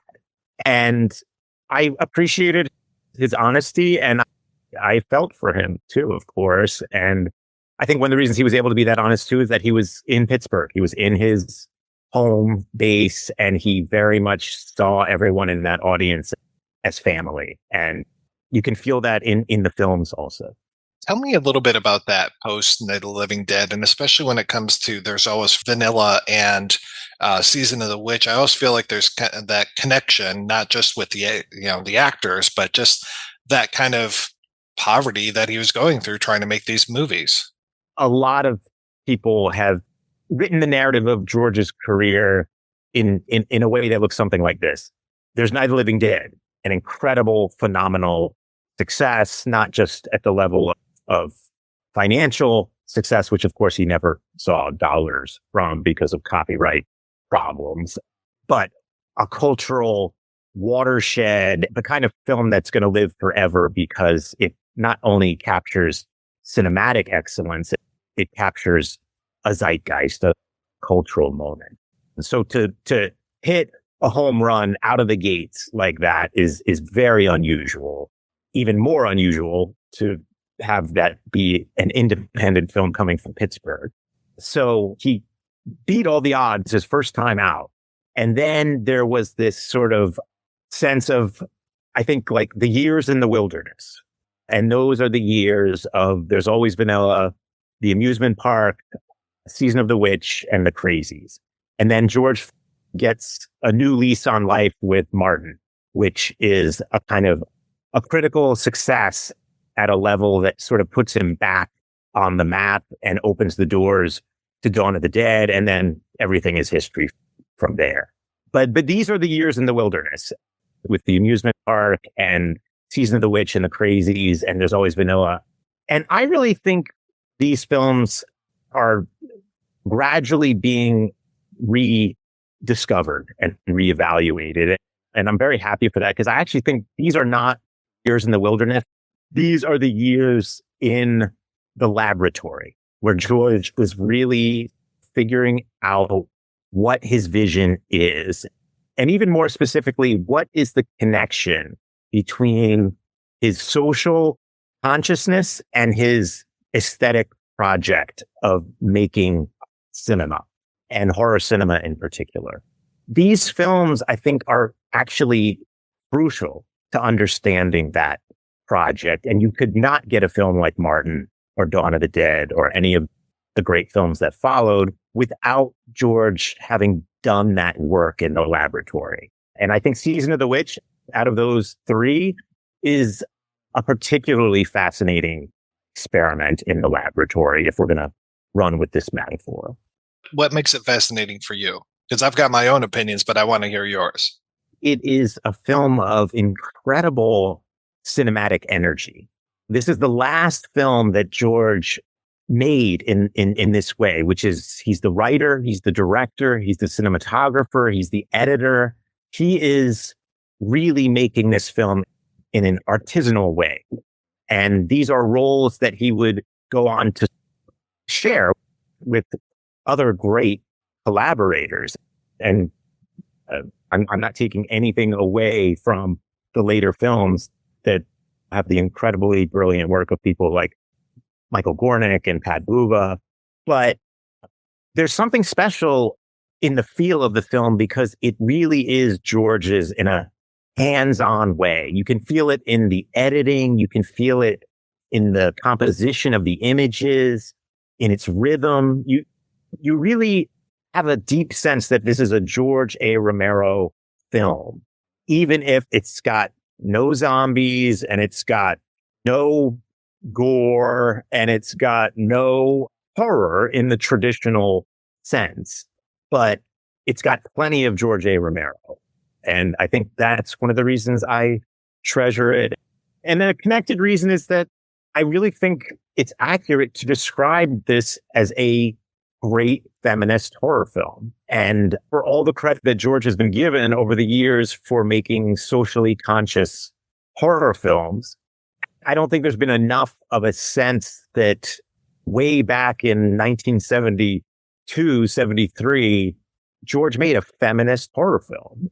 And I think that's really a powerful accomplishment, a powerful statement. And it's not surprising to me that one of the greatest events we've staged in Pittsburgh in recent years in relation to George's work is we had a screening of Season of the Witch at the Andy Warhol Museum. And our special guest to talk about the film is the brilliant feminist experimental filmmaker, Peggy Awick. And Peggy grew up in Pittsburgh and she apprenticed with George. She was a production assistant on Creepshow. And for her, this film is her favorite of George's. And I think one of the reasons is because she saw in it shades of the work she would make herself, which is a career very different than George's, of course, but it was a career enabled by George in many ways. I definitely can see that, especially the opening credits for me are just a masterclass when it comes to experimental filmmaking, the way he uses sound, the editing of it, just everything. I have a feeling that when we have our discussion, I'm going to be spending so much time just talking about those opening credits because they are wonderful. I have no problem with that because I share your enthusiasm. And I do think this is a film worth savoring, especially at the level I would call almost tactile. There's something about the way it moves that is profoundly satisfying and masterful. I'm very curious about the different versions of the film. I've seen two of them. Is there any chance that there's a more complete version of that, or is like the longest one that we'll ever have? This is one of the sort of holy grails of the George A. Romero Foundation, which we're lucky to have as a resource that is committed to restoring, preserving, and celebrating George's work.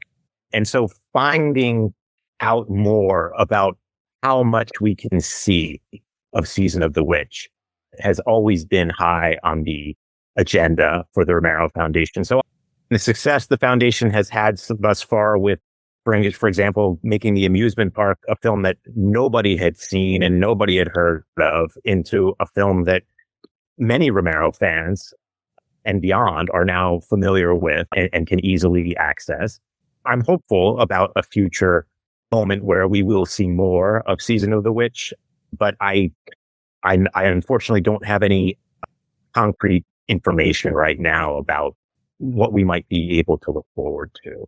So that's something that remains a mission. But I can say, as someone old enough to have been a kid when VCRs first flooded the market, I remember just being thrilled by the idea that I could see Season of the Witch at all, even though it was a horribly the terrible print and cut.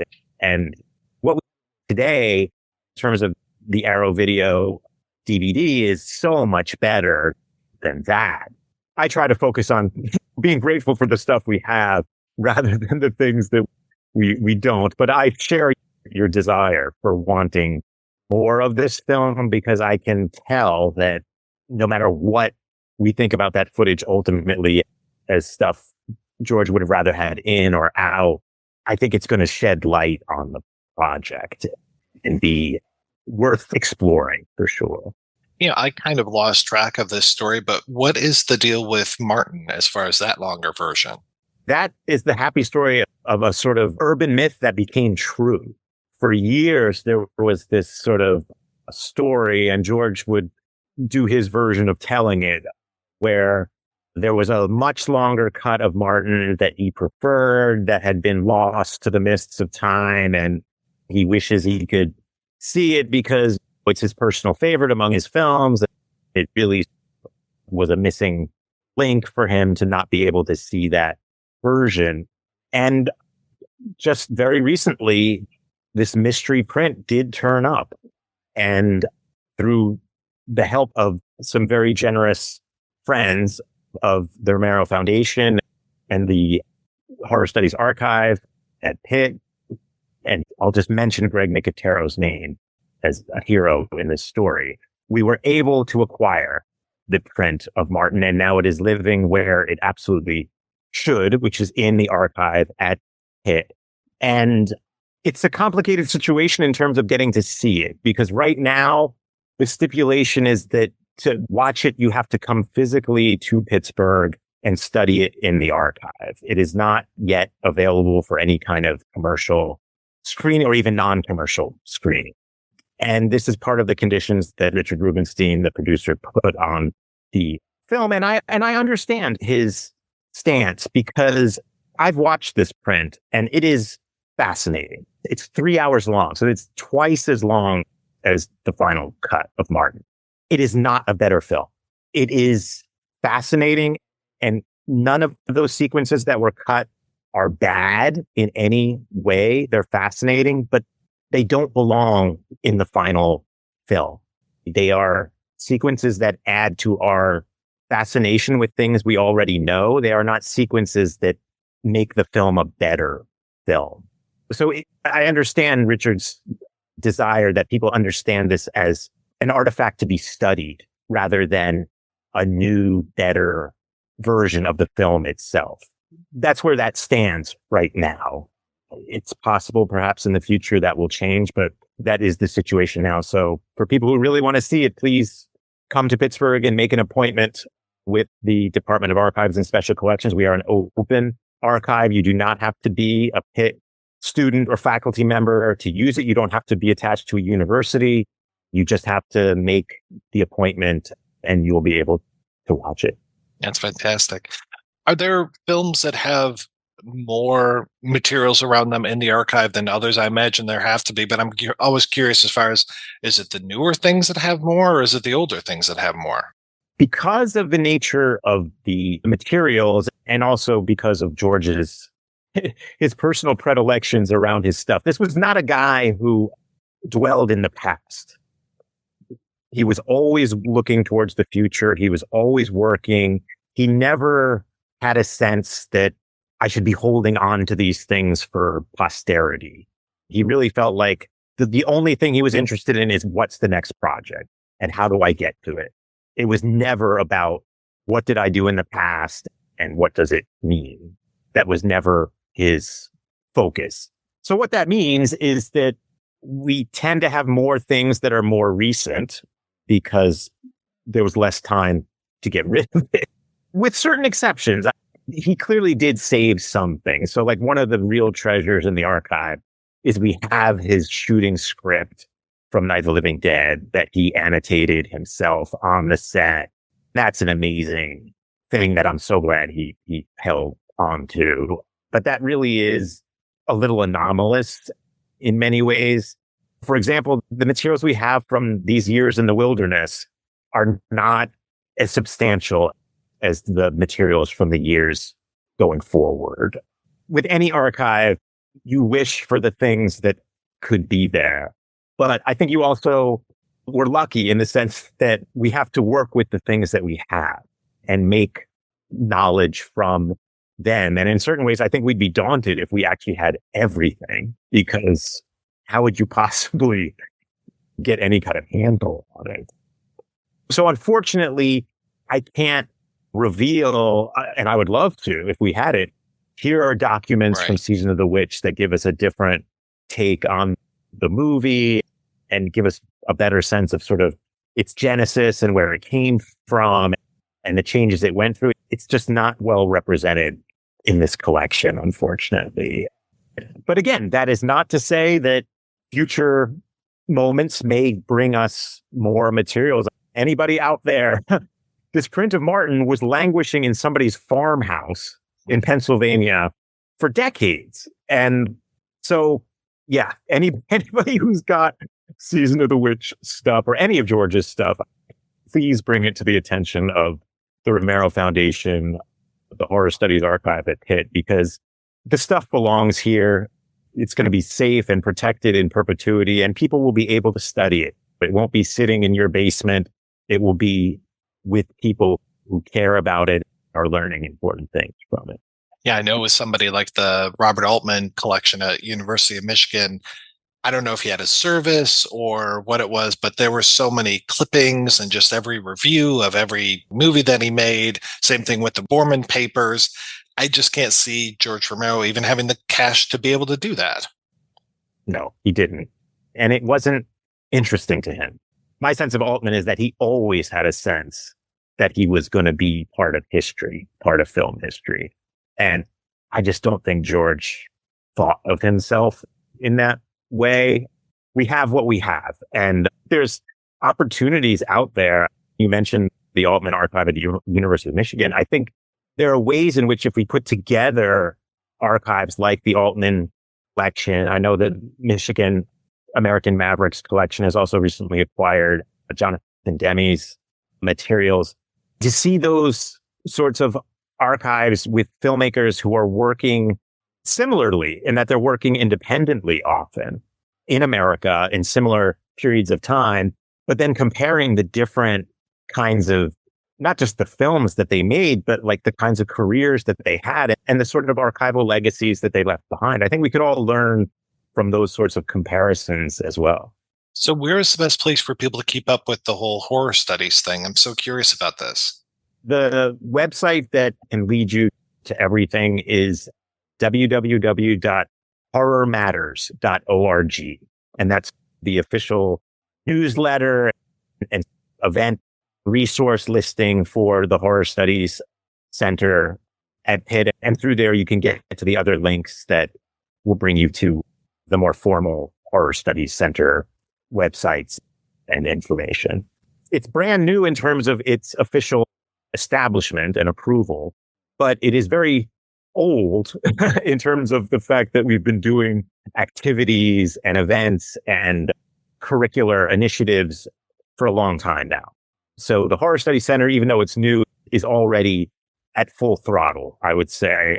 And we've got tons of events coming up and visiting speakers and special screenings and all kinds of opportunities for student scholarships, and you name it, really, we're involved with it. And so we're very much new, but we're also very much running already.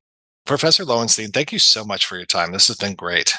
Thank you so much. It's always a pleasure to talk with you, Mike. And I appreciate all of your interest and devotion to films that matter. And it's hard work, and we all appreciate it. Thank you. All right, we are back, and we are talking about Hungry Wives, Season of the Witch, Jack's Wife, whatever you want to call it. Are we going to the drive-in to the Cineplex, or are we watching it at home? There are choices. Yeah, from what I understood, they never actually released it as Hungry Wives. It was the poster, it was the trailer, because that's probably what I put in last week's episode was Hungry Wives, the trailer, because I love lurid trailers, and especially ones that play very well with radio. You know, I love finding radio ads for old movies, but it's a great trailer. The video trailer for it is a fantastic. I love it. And I do have to say, I really like what they did. Is it the Arrow set that they put out where they do have both of the versions of the film, and there's some good extras, really nice interview with our main character, or sorry, I should say with our main actress, Jan White. I thought they did a really good job on that. And I think the only thing that could make it better is if somehow they could make the Jack's wife cut look a little bit better, or yeah, to our point from earlier, just find the whole damn film. But stranger things have happened, you know, like Professor Lowenstein said, you know, we didn't think we were going to find Martin, but we now have it. And Rahne, I think maybe you and I should meet halfway in Pittsburgh sometime and watch the long version of Martin. Yeah, let's do it. Hey, I'll fucking fly out there. Don't leave me out. Yeah, let's do it. Let's do it live. Let's do a live projection booth. We'll do it live. Fuck it. Do it live. This period of time, like you were saying before, I believe it was Father Malone talking about like this kind of, you know, as Professor Lowenstein said, time in the woods, you know, where it's like these films that between Night of the Living Dead and Dawn of the Dead or Martin, I guess Martin fits into that. It's really Dawn of the Dead. Martin can kind of be lumped in with, there's always Vanilla, Jack's wife, The Crazies, Martin, then Dawn of the Dead. So in most people's minds, George Romero made two movies, Night of the Living Dead, then Dawn of the Dead, and then everything afterwards. But yeah, so this is his missing weekend away from Yoko. Or with Yoko, apparently. Well, no, Yoko is horror. Oh, okay. It's where he should actually be. He should not be hanging around with fucking Harry Nielsen for a year. I kept thinking about how he was shooting Mr. Rogers. Wonderfully. That's how. As a child watching Mr. Rogers' Neighborhood, I'm just like, oh, this is like from out in the world. I couldn't conceive of it as being something shot on like a soundstage in Pittsburgh. And yet, not only was that the case, but George fucking Romero was shooting it. You should check out his NFL film, The Juice is Loose. It's horrifying. I will. I'm kind of interested in that just to see what he was doing, and also just as an artifact of the time. Oh, man, it's great. His NFL films are fucking fantastic. I believe it, because he knows how to shoot the shit out of stuff. And especially, like you were saying, the budget on this film being basically halved and making it look so good. And that he, you know, to our points from earlier, probably shot so many hours of footage. It's like, what are you doing? Save that money, you know? But instead, it's all about telling the story. But he had such good stuff, and we've talked all this time, we have not talked about the performances yet. As far as I'm concerned, there is not a dud in this cast. Everybody fucking delivers. They're not even necessarily on 11. They deliver. And the fact that, you know, Jan White, who basically didn't work again, talking about just like going out while you're on top, right? I mean, like, which probably did not feel like that in terms of like career success, but in terms of like nailing a role and just like inhabiting it and making me believe this is what she's going through at every moment. I mean, she could have dominated, I think, you know, for years afterwards as a film actor. But there's not a moment where I drop out of this film and think that they're just putting me on. You're just putting me on. Romero always has a nice mixture of professional actors and just obviously people on the street that he was like, this guy looks like perfect. Get over here and say these things. But he did have a knack for casting. And I agree. I'm running through my mind trying to think of a bad performance in a Romero movie. And I really can't point to anything and go, that's bad. And in particular, this movie should be, considering it's like, what would, you know, the budget and in Pittsburgh, what the fuck are you doing down there, sir? You know, like, yeah, I agree. I love all the performances in this film. They get better every time I watch the movie, honestly. This could be the community playhouse kind of quality actor, but no, everybody's giving it their all. I think that the woman that plays her friend is just the right amount of obnoxious. And you called her Mrs. Kravitz earlier. That's dead on. 100% Gladys Kravitz. Like all of my mom's friends growing up, that lady. Like I certainly recognize her. The thing I wanted to go back to, and I have seen this written and talked about a little bit, just that whole idea, though, of the leash that her husband puts on her, and then you end the movie with this red rope being put around her neck, and it's just like, is she just trading in one yoke for another? Is that why we end on the she's Jack's wife? Like, she's trying to go out on her own and trying to be a person, fully realized person, but instead this is just another leash she's allowing to be put around her neck, or just she's just playing pretend? It's a great question. And I think the ambiguity of it is there's so much that makes this film interesting. So it's not like it's what makes this film interesting, but it is an interesting note to land on, because it's not an act of like empowering obliteration like Thelma and Louise, or Set It Off, where it's just like, all right, we're just going to fucking blow it all up and let the chips fall. She's persisting somehow. But, if it's all metaphorical, is she just starting to realize like, oh, I've been on a leash this entire time. How am I going to like recognize when I'm next on a leash and when I'm next on a leash? How do I undo myself from this series of leashes? Is kind of my reading on it ultimately, because again, it's 1972. Yeah, and I think the ambiguity just ties back into the magic question. Is this actually mystical going on, or is this all in her head, or is it just some sort of actualization? And, the rope might be her acceptance of a different rope, her preferred rope, until she's like further along, until no one is saying, oh, that's Jack's wife anymore. I love again, going back to the editing, like we're talking about, the editing of the sequence where she shoots her husband, and then you're cutting from that to the ceremony of her being initiated as a witch and going back and forth between those two. And then you get that amazing voiceover of the cop, just like, oh, these women, they'll get away with anything kind of thing. And I'm like, oh man, there you go, Rahne. The misogyny, the patriarchy, just like so ingrained in this film. Holy cow. It's like a reversal of the Godfather 2 ending. That's what I really like about this film, is that it really does plumb the depths of what that systemic sexism has done, and like how far you got to swim up before you break the surface of that water. I don't know if I'm just watching a weird version of this film right now, but the version that I'm watching ends with the ceremony and a shot of basically like the head of the coven, like the woman that did the tarot readings. And then it just cuts to the end.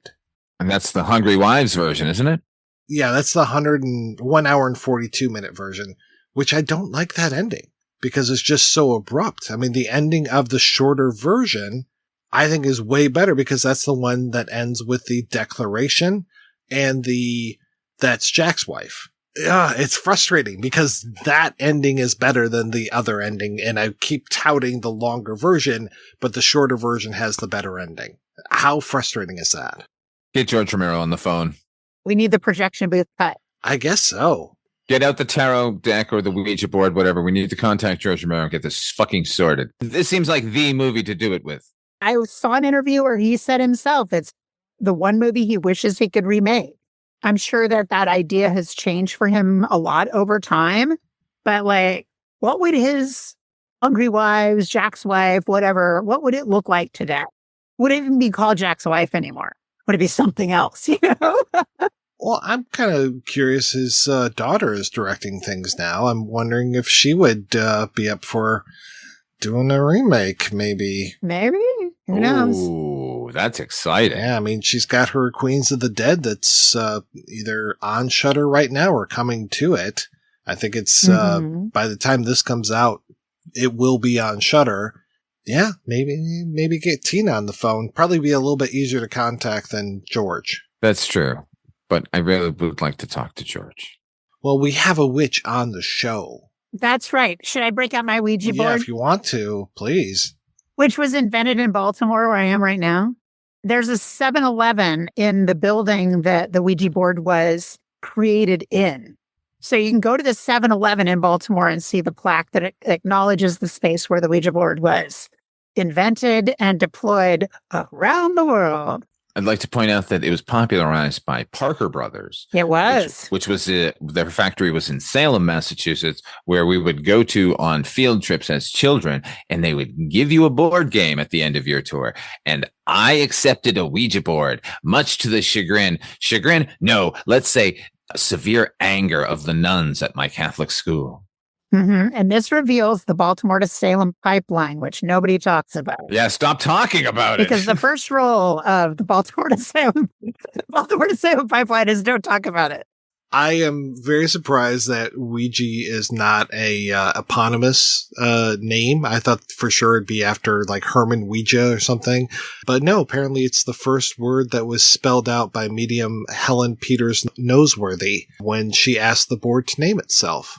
So come to Baltimore. We'll go visit there's also a Ouija board museum here, which is very cool. Oh my God, I'm coming. That's it. Yeah, come on over. I love Baltimore. Is there anything else we want to talk about? Season of the Witch. It's so good. It's so good. I've got so many quotes that I've highlighted, but I just don't want, it's beautiful. It's political. It's thoughtful. There's so many things to think about in this film. And shout out to Steve Gorn's electronic score. Any early 70s sort of electronica just really gets me where I live. So, and this sort of early attempts at it is great, particularly like on a small independent level. Like, oh boy. If you watch the opening sequence with your eyes closed, which is not watching it arguably, but you just get that score and it's so amazing. The score's amazing. And his last name is Gorn, and that's just fucking cool because you want him fighting Captain Kirk, in my mind. All right, we're going to take another break and play a preview for next week's show right after these brief messages. Ryan O'Neal is the driver. His reputation, the best wheel man in the business. My line of work is kind of hard to come by. Bruce Dern is the detective. His reputation, the toughest cop in the city. Maybe you ought to be afraid of me. Two men driven by their need to prove they were the best. Ryan O'Neal, Bruce Dern, Isabella Johnny, the driver, rated R. Now playing at a theater near you. That's right. We'll be back next week to kick off Noirvember 2025 with a look at Walter Hill's The Driver. Until then, I want to thank my co-hosts, Father Malone and Rahne. So, Father Malone, what is the latest with you, sir? Check out my show, Midnight Viewing. It's a twice-a-week show. On Mondays, we do Father Malone's Weekly Roundup, where I look at everything new in streaming and theatrical. And every Friday is the Horror Anthology Podcast. It's a rotating show. 1 week, it'll be a review of Tales from the Dark Side with Projection Booth's Mike White and CultureCast Chris Stashew.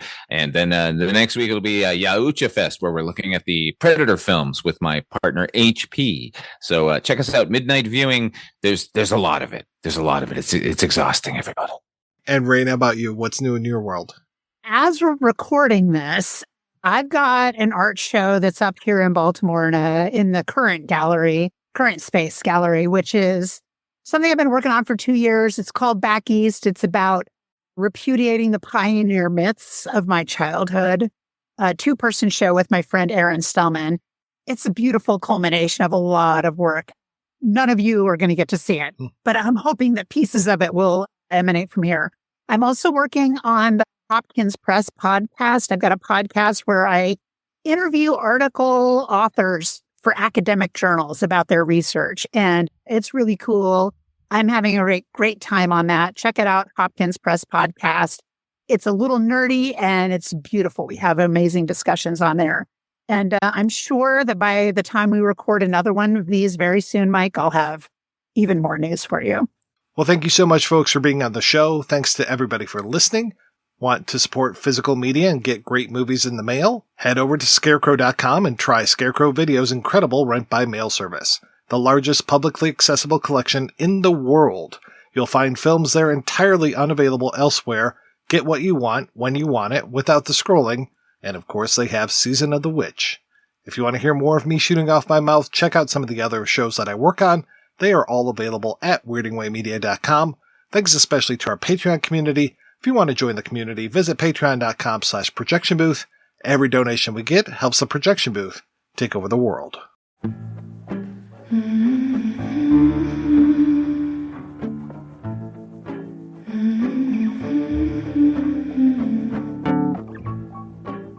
When I look look out my window, many sights to see. And when I look in my window, so many different people to be. They're strange, so strange. It's very strange to me. You got to pick up every stitch. You got to pick up every stitch. You got to pick up every stitch. Oh no, must be the season of the witch. Must be the season of the witch. Must be the season of the witch.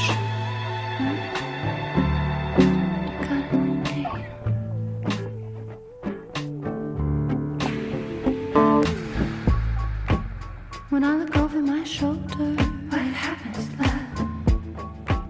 What do you think I see? Some other cat looking over his shoulder. And he's strange, so strange. He's very strange to me. You've got to pick up every stitch. You've got to pick up every stitch. Beatniks are out to make it rich. Oh no, must be the season of the witch. Must be the season of the witch. Must be the season of the witch.